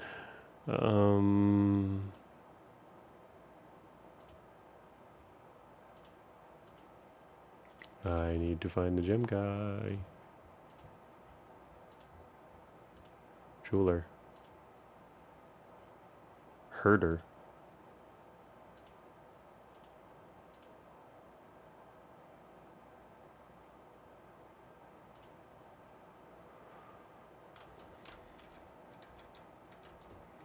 Why is this black?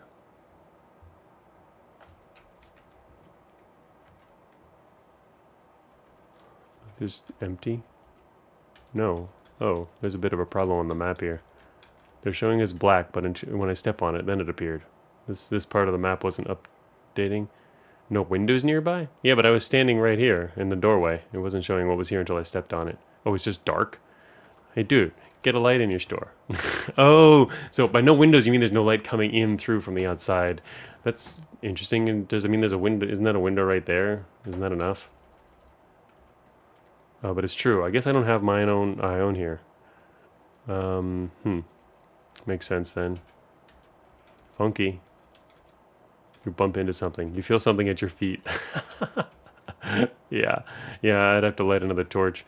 I mean, I guess I could. I need to get more torches and make sure I can. First.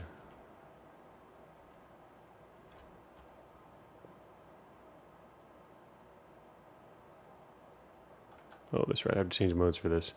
Snare. Handful of salt. Alright, the torches. Wait, which one was it? What does torches look like? This. Okay, that is a torch. Alright, these are torches. Alright, so I can definitely buy that. Alright, let's, I should buy that. Recommend, oh, Tessellation says recommend a lamp instead of a torch. Let's try, wait, do I have it? I don't have one though. Whoops, get out of this mode. Tools, fire kit, torches. Yeah, I mean, I need to find a lamp. That would definitely be more efficient. Wait, is this a lamp? Is that what it looks like? There we go. Clay lamp. There we go. Yeah. Yeah, I remember that symbol from earlier. Just looking at that. Alright, we'll buy that. Can I actually... Whoops. You see a clay lamp there. Alright, pick that up. And where's the owner?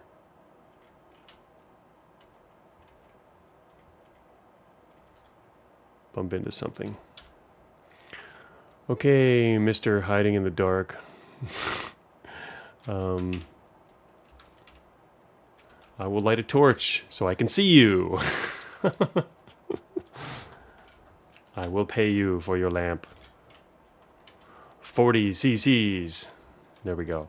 You buy a lamp. Okay, my lamp now. Good.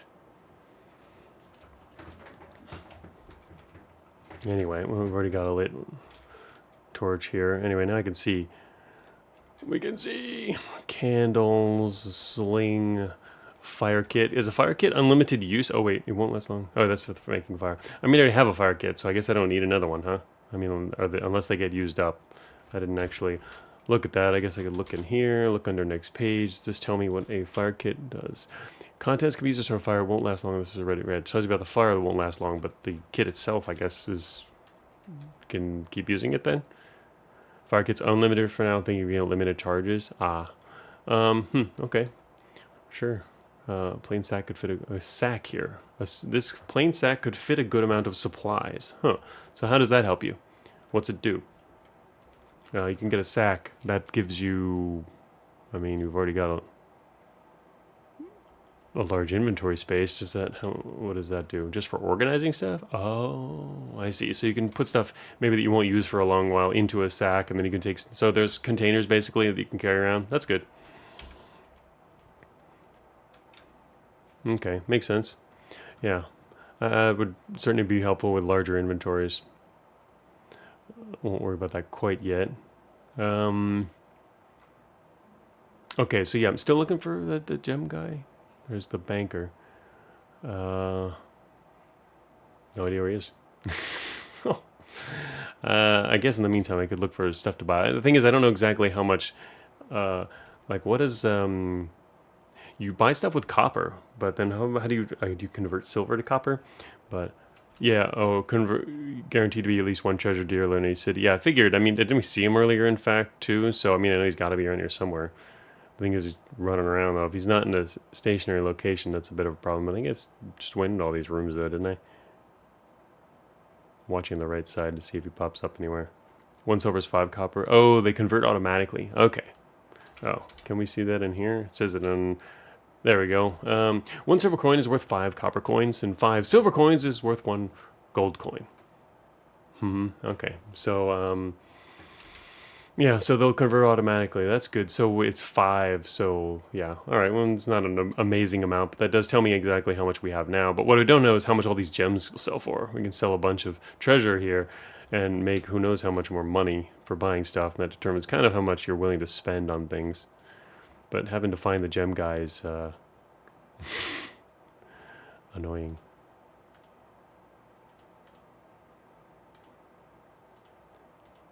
Of course, I don't know. Well, you know, what else you do about that in an open world game like that, other than give them at least a static location. I'm not sure this guy was. I don't think he was static though.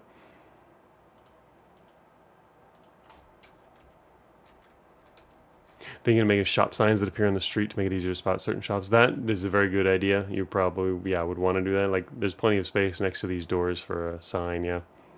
And each sign, oh, a lot of mercenaries. It's the mercenary convergence area here. Anyway, yeah, signs outside make it super useful. But also, isn't the gem guy like running around or something? I thought. Because if so, and what's the area they run around in? Only in the town? Oh, no, that's a boy. Oh, he should he should stick to one building. Oh, I think I'm.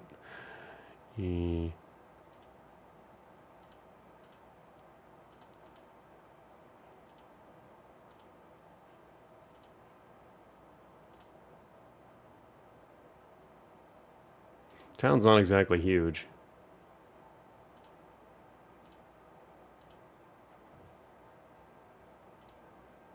But I'm not... It's not obvious. One of the buildings on the south side? Really? Wasn't?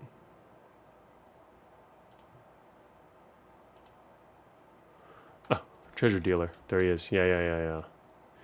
Oh, he has one of the gray boxes, the stone coffer. Okay, that's helpful then to know. Yeah, as a way to help identify it. Then here we go. Sell items. We can sell the amulet of silence. Huh. I mean, will he tell me how much it's for? Oh, here we go. Yeah, I like the sell is much easier to. It can sell a lot of stuff to him easily. You can also select all. Wait, does that select the amulet? It does. Oh, I mean, it's fine for doing this, though, the reverse. But yeah, got him here. All right, so sell all this treasure stuff. Offers to buy your redstone. Oh, okay, that's right. So he does give you the amounts here. 36 yellow gem, 2 white gems, 96. Pink gem, 78. 30. 2 orange gems, 18. 12 for blue. It's all pretty much kind of average amount. They're blue. You're a blue-green stone for 48. Okay, so we now don't have as much treasure, but we now have 9 gold, 52 silver. I guess we got a lot of gold from that because it was a lot at once. Nice. Oh, the numbers in the message box don't match the dialogue box. Oh, I see. So anyway, yeah, we got a fair amount of money. Oh, and here it goes at the top. It automatically converts, right? I didn't point that out earlier. Money, and the money value is 713. Why is there extra hyphens here above the money? All these headers have the same thing, but money looks different. Is it because it doesn't do this right? The hyphens on the right side as well? Still, I would think it would be the same rather than indented. Anyway, 713, so it helpfully calculates the actual value of all of our funds there. Good question, I never noticed that. Yeah, just little, probably want to line them up then, might as well. Yeah, the money in the inventory. Okay, so this guy also has a lamp, sack, candle, the mortar, right, I think I already looked at this guy earlier, tomorrow. If we want some food, I've been mainly able to just feast on corpses, and I haven't had to eat any of my current ones. There's food stores, so maybe not. Don't worry about that then.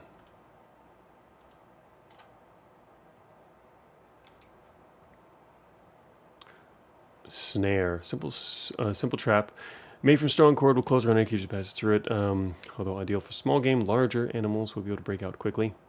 A black potion. All right, we know that's oil. The torch.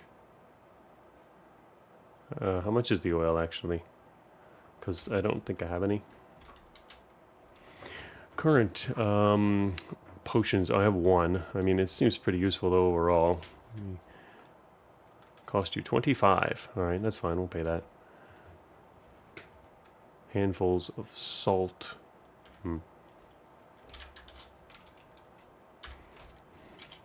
All right, buy some of. Got another potion there, just in case. Sling, fire kit, we've got that. Okay, so yeah, now anyway, we're into the selling. Wait, obsidian sculpture. Small size figure. Okay, you can buy a sculpture, or it's just there. All right, let's go over to this other shop. Offers. Wait, offers you a tamal. Do you accept? Okay. Dude just walked up and gave me some food.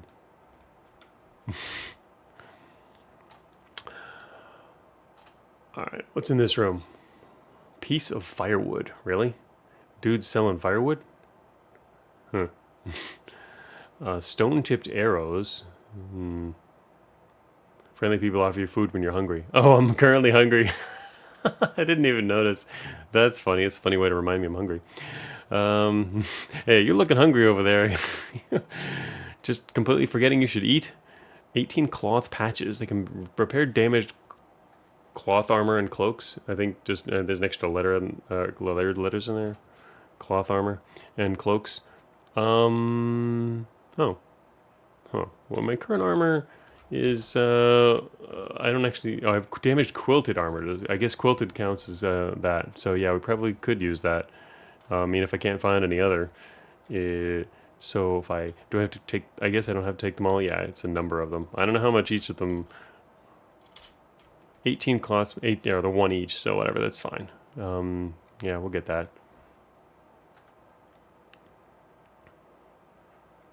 Stone knife, don't really need that. This guy's also got some oil here. Oops. Well, it does move. All right. All right. Pay the man. There we go. Got some cloth patches. And next store. Oh, sorry. Here's the other store over here with the weapon guys. Well, yeah, here we go. Oh, more stuff. I guess I can also look at the right side here for what's in the store. It just also can show some stuff outside is all. So yeah, that's a faster way to look through this stuff. Although right now, partially, I guess it makes sense to kind of look here specifically because it can kind of get me more familiar with what the ASCII is for things. Helmet, dense cotton. Right, so get some quilted helmet. I found like an iron helmet or something. Hey, German. Welcome to the stream. Playing a new game, Sunlorn. It's pretty interesting. Definitely something I would like to explore more. Staff sling. Greater range and power than a regular sling. For launching rocks.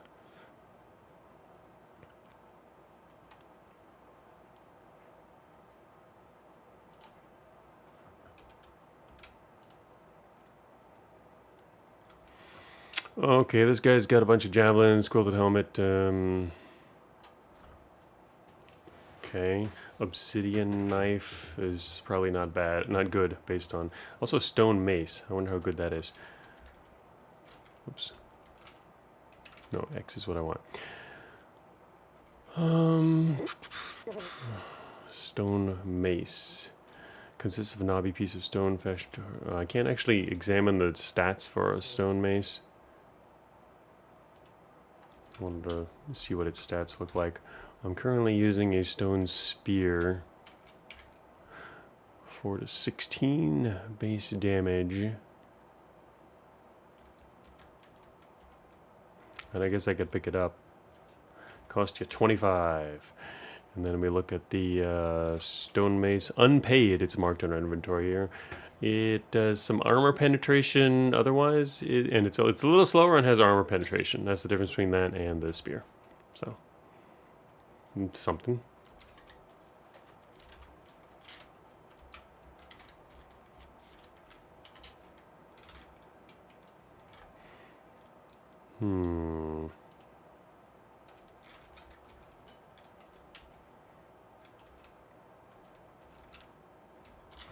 Alright, I have a lightly damaged quilted armor right now.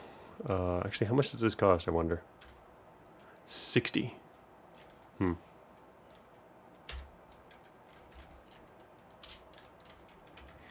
Let us apply our cloth patches to our lightly damaged armor. You start repairing quilted armor with the cloth patches. You've completely repaired it. Okay, that completely repaired, and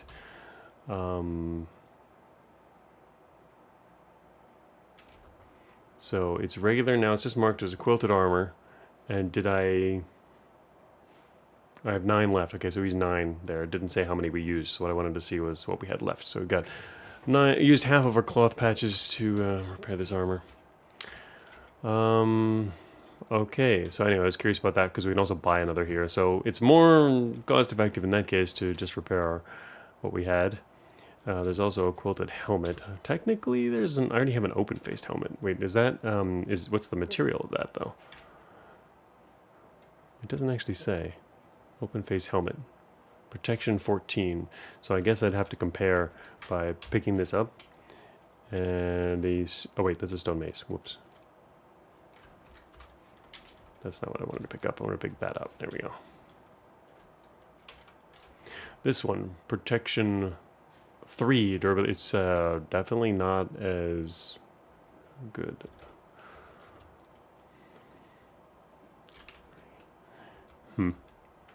Alright, well, we don't want that then. Don't want your quilt stuff. There's not... So we have money, but honestly, there's not a ton of good stuff to buy. Not as much as I might have imagined anyway. But actually, thinking about it, this particular culture doesn't seem big on, like, using awesome stuff. They're like stone users. So that's pretty much it so far. Yeah, Desolation confirms. The culture you picked just happens to have the worst equipment. It did seem like that from the description and all the stores. That's fine. Okay. We make up for that with strength and constitution. Alright, so I guess I go back to the banker and... Oh, tamale. Yes, okay, fine. I'll eat your food. Thank you for the free food. Wait, actually, didn't I have some of those before?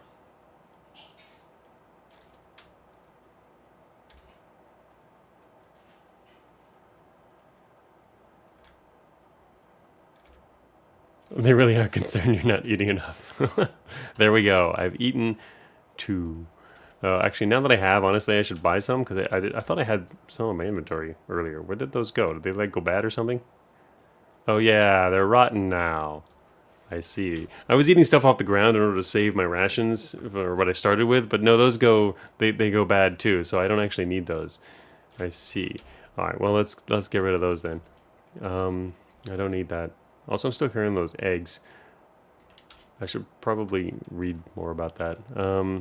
Yeah, read all that. Let's this thing seems very plain, so I guess I can maybe cook it to eat. They're all just eggs. I mean, it says edibles, yeah, so I guess they're just for food. And they're not going bad, though. Maybe I'll just go with those then. Currently sated, so I guess, yeah, I just need to go to the banker and make a little deposit here.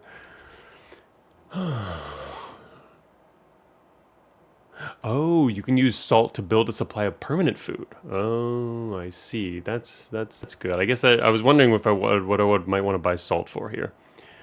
Eh, I didn't actually read that here. 3 handfuls of salt. I love how it's done in handfuls here. Salt can be used for preserving meat. Okay, so yeah, we'll definitely buy that then.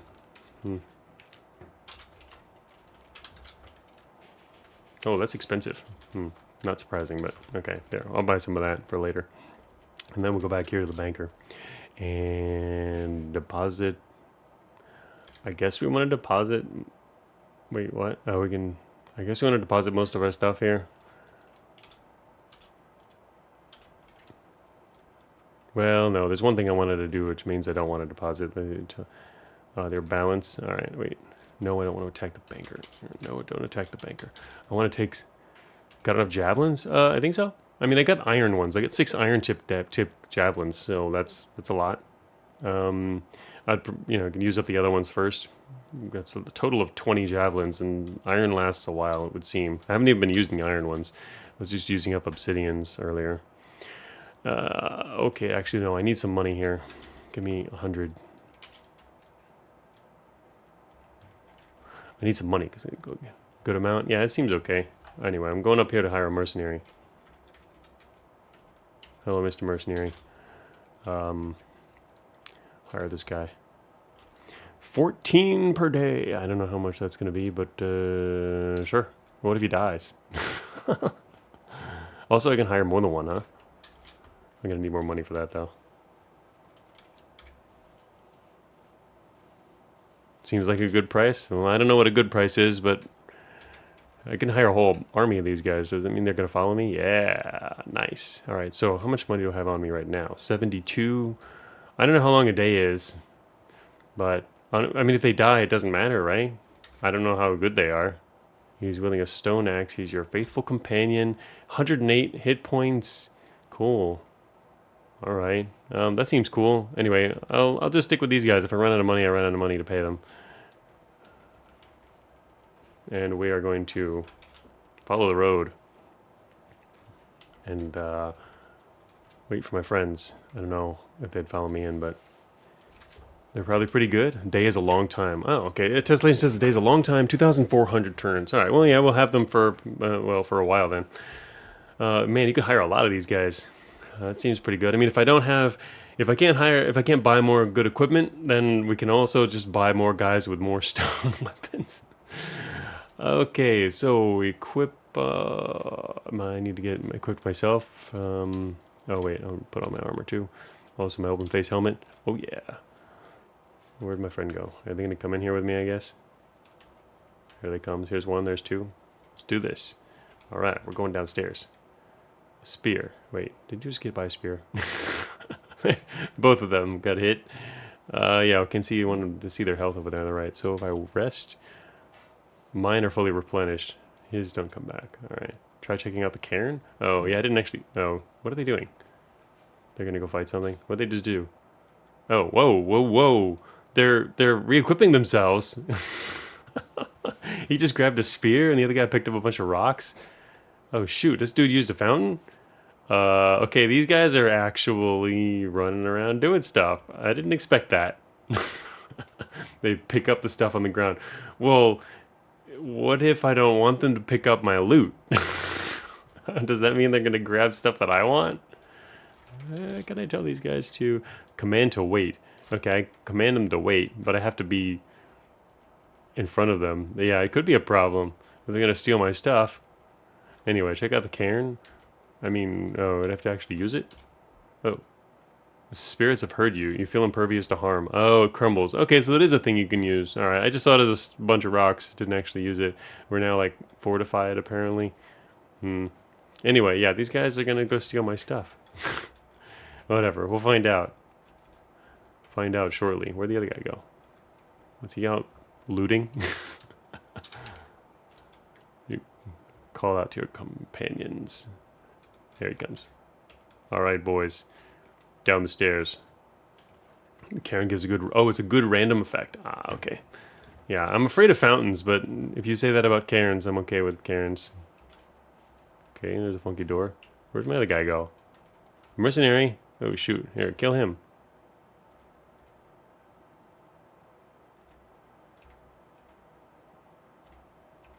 Wailing on that skeleton. Where's my other mercenary? Hey, I paid for you. He's just still waiting here. There we go. We got them both now. He just didn't come down. Okay, well, there's a way to get through that they can't get through. I think he didn't see you? Oh, you're doing eyesight. Okay, I wasn't sure. Wait a minute, what? They're killing each other. Why are they killing each other? They're not enemies with me. Honestly, this makes me kind of scared that they're going to turn on me. But anyway, they're killing each other now. Blackleaf tree, giant mushroom. One accidentally hit the other. Great. Dudes.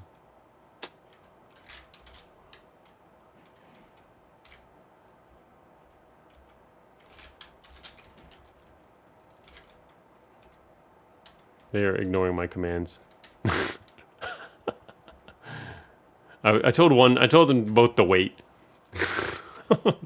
That's funny though. I'm amused. Okay, gotta kill this guy. Giant centipede. Is he gonna get healed?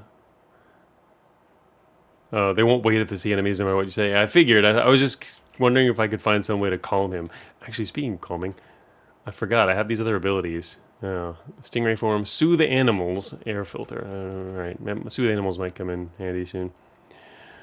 Human corpse. Okay, probably not going to eat that. He's apparently fleeing, I guess because he's hurt. He's like almost dead.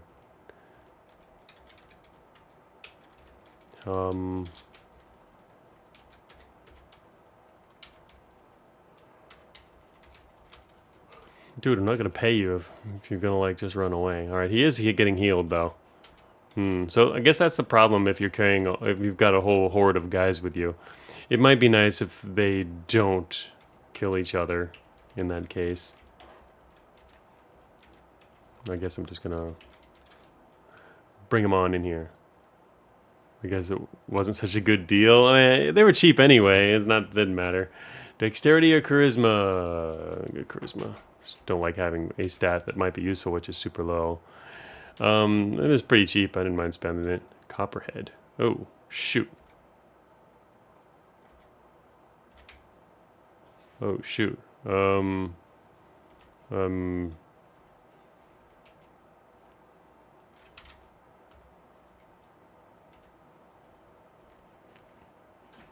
What's this guy? A Spriggan? 100 hit points, small, a man-like creature. Huh. Yeah, I guess I shouldn't just walk around not paying attention. I'm treating it like the first dungeon, but it does scale pretty quickly. Eye of Despair. Wait, what's that? Oh, shoot. I pressed the wrong button. Pressed the wrong key. Gloom. Great. I pressed the wrong key there. Wait, I pressed examine. I was in the wrong mode. There we go. Now I'm in examine mode. I thought I was in examine mode, but I moved. Yeah, hostile, small, 44, gloom. I don't know what the stat means, though. Huh. Yeah, I could have gone into this a little more slowly. Well,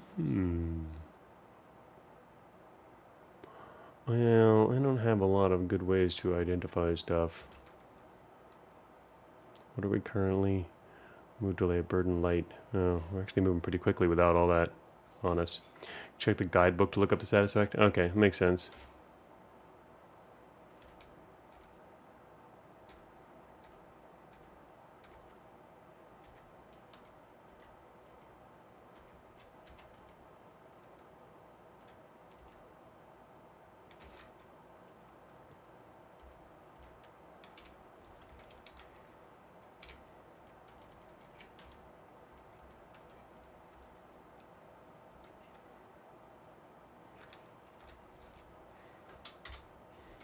Small.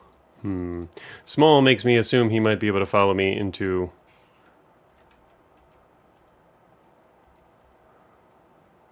I got him go through a spear. I would think he'd be able to follow me through... if I go through a corridor.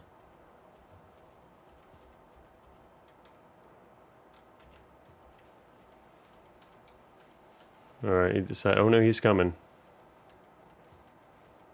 Alright, I'm faster than him in this form. That's what I was hoping I'd be a little faster. Okay, that was dangerous. Hey guys, I've got a friend coming. I'm actually faster on the road, huh?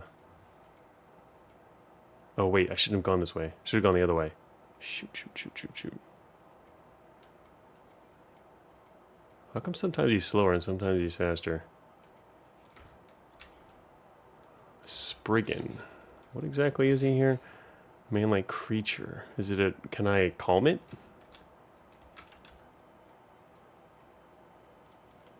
I don't know if that counts as an animal. Probably not. Triangles on the soothing of mammals, birds, fish, and reptile. Okay, so wait, mammal. Small man-like creature. I can't actually tell.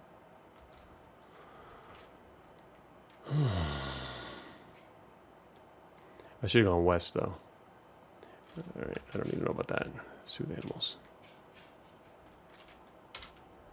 Shoot. Here I am singing to the Spriggan, and they slam their fist into me. I should have gone northwest. This might actually kill me. Yep, nope, don't do that. You would bet the spell would work? You would not bet. Oh, yeah. Yeah, it didn't work. Oh, shoot, he just crossed diagonally.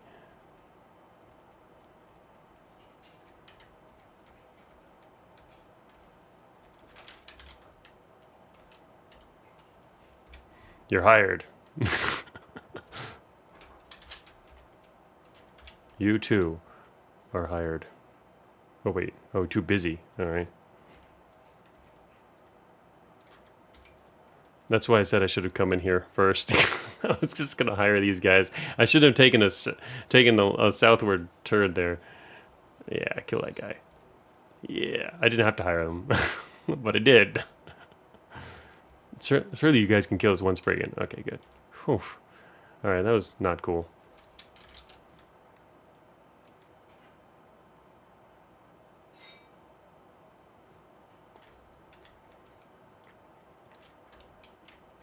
Spriggan dangerous.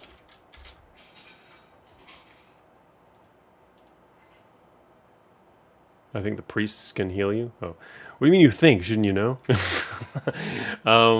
That's a possibility, though. I can see that making sense. Yeah, I mean, I could just rest here. Oh, of course, then I get hungry. But hey, I don't know. I'm in town. Somebody come feed me, right? Oh my gosh. Okay, so how much money do I have left after that? Hiring a bunch of people? 72 equivalent. Okay, can't remember. There's a lot of guys in this game.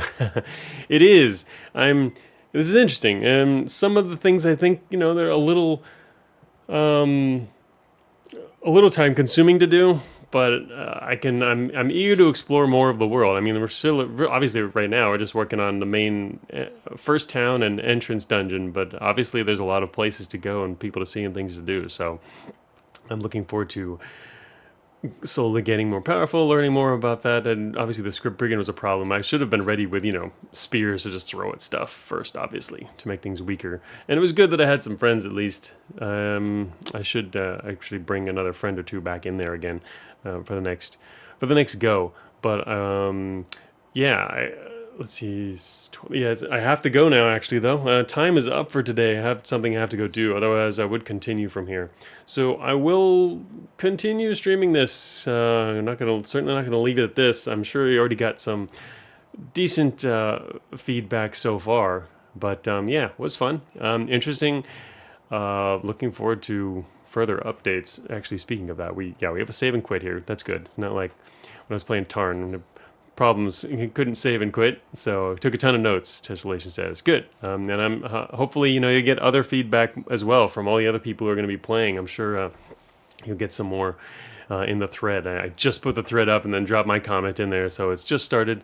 Save system should work fine. Good. I wonder how that'll work if you upgrade to a new version before my next stream. It didn't seem like we had encountered the bug you were mentioning, at least about like townspeople, NPCs hanging around torches or whatever. It seems like everything was working pretty normally. We didn't really encounter any massive bugs, just a lot of little stuff here and there. Obviously, in the long term, there'll be balance to think about as well. But I mean, obviously, we can't tell anything about that now. Looking forward to getting out and seeing more of the world. So yeah, that'll be it for today. I don't know when I'll stream next. I guess it's an awkward streaming day, so yeah, who knows? It'll probably be sooner rather than later, though. But yeah, I gotta go. Unfortunately, I had something else to do today in the middle of the day, so didn't know. Yeah, I had to do the stream, start the stream as early as possible, and head off now. So and yeah, anyone else who wants to try it out, it is.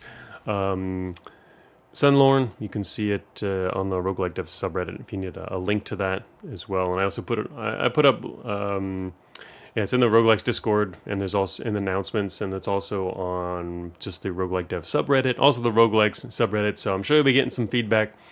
And yeah, thanks for making the game and sharing it with us, Tessellation. If I know when I'm streaming next, I'll let you know in advance. But sometimes lately, I'm pretty much just streaming when I have a chance. So it might be hard to know in advance. We'll see. ASCII Rain, yeah, I can't. It helps. I like it. Like it in the overworld. Big overworld feels. So yeah, looking forward to getting out there and future streams. But yeah, even if you're not around, it'll be on YouTube as well as back up. And this will also go on my channel later on once it gets uploaded and whatnot. So, yeah, thanks again, everyone, for showing up, and see you next time.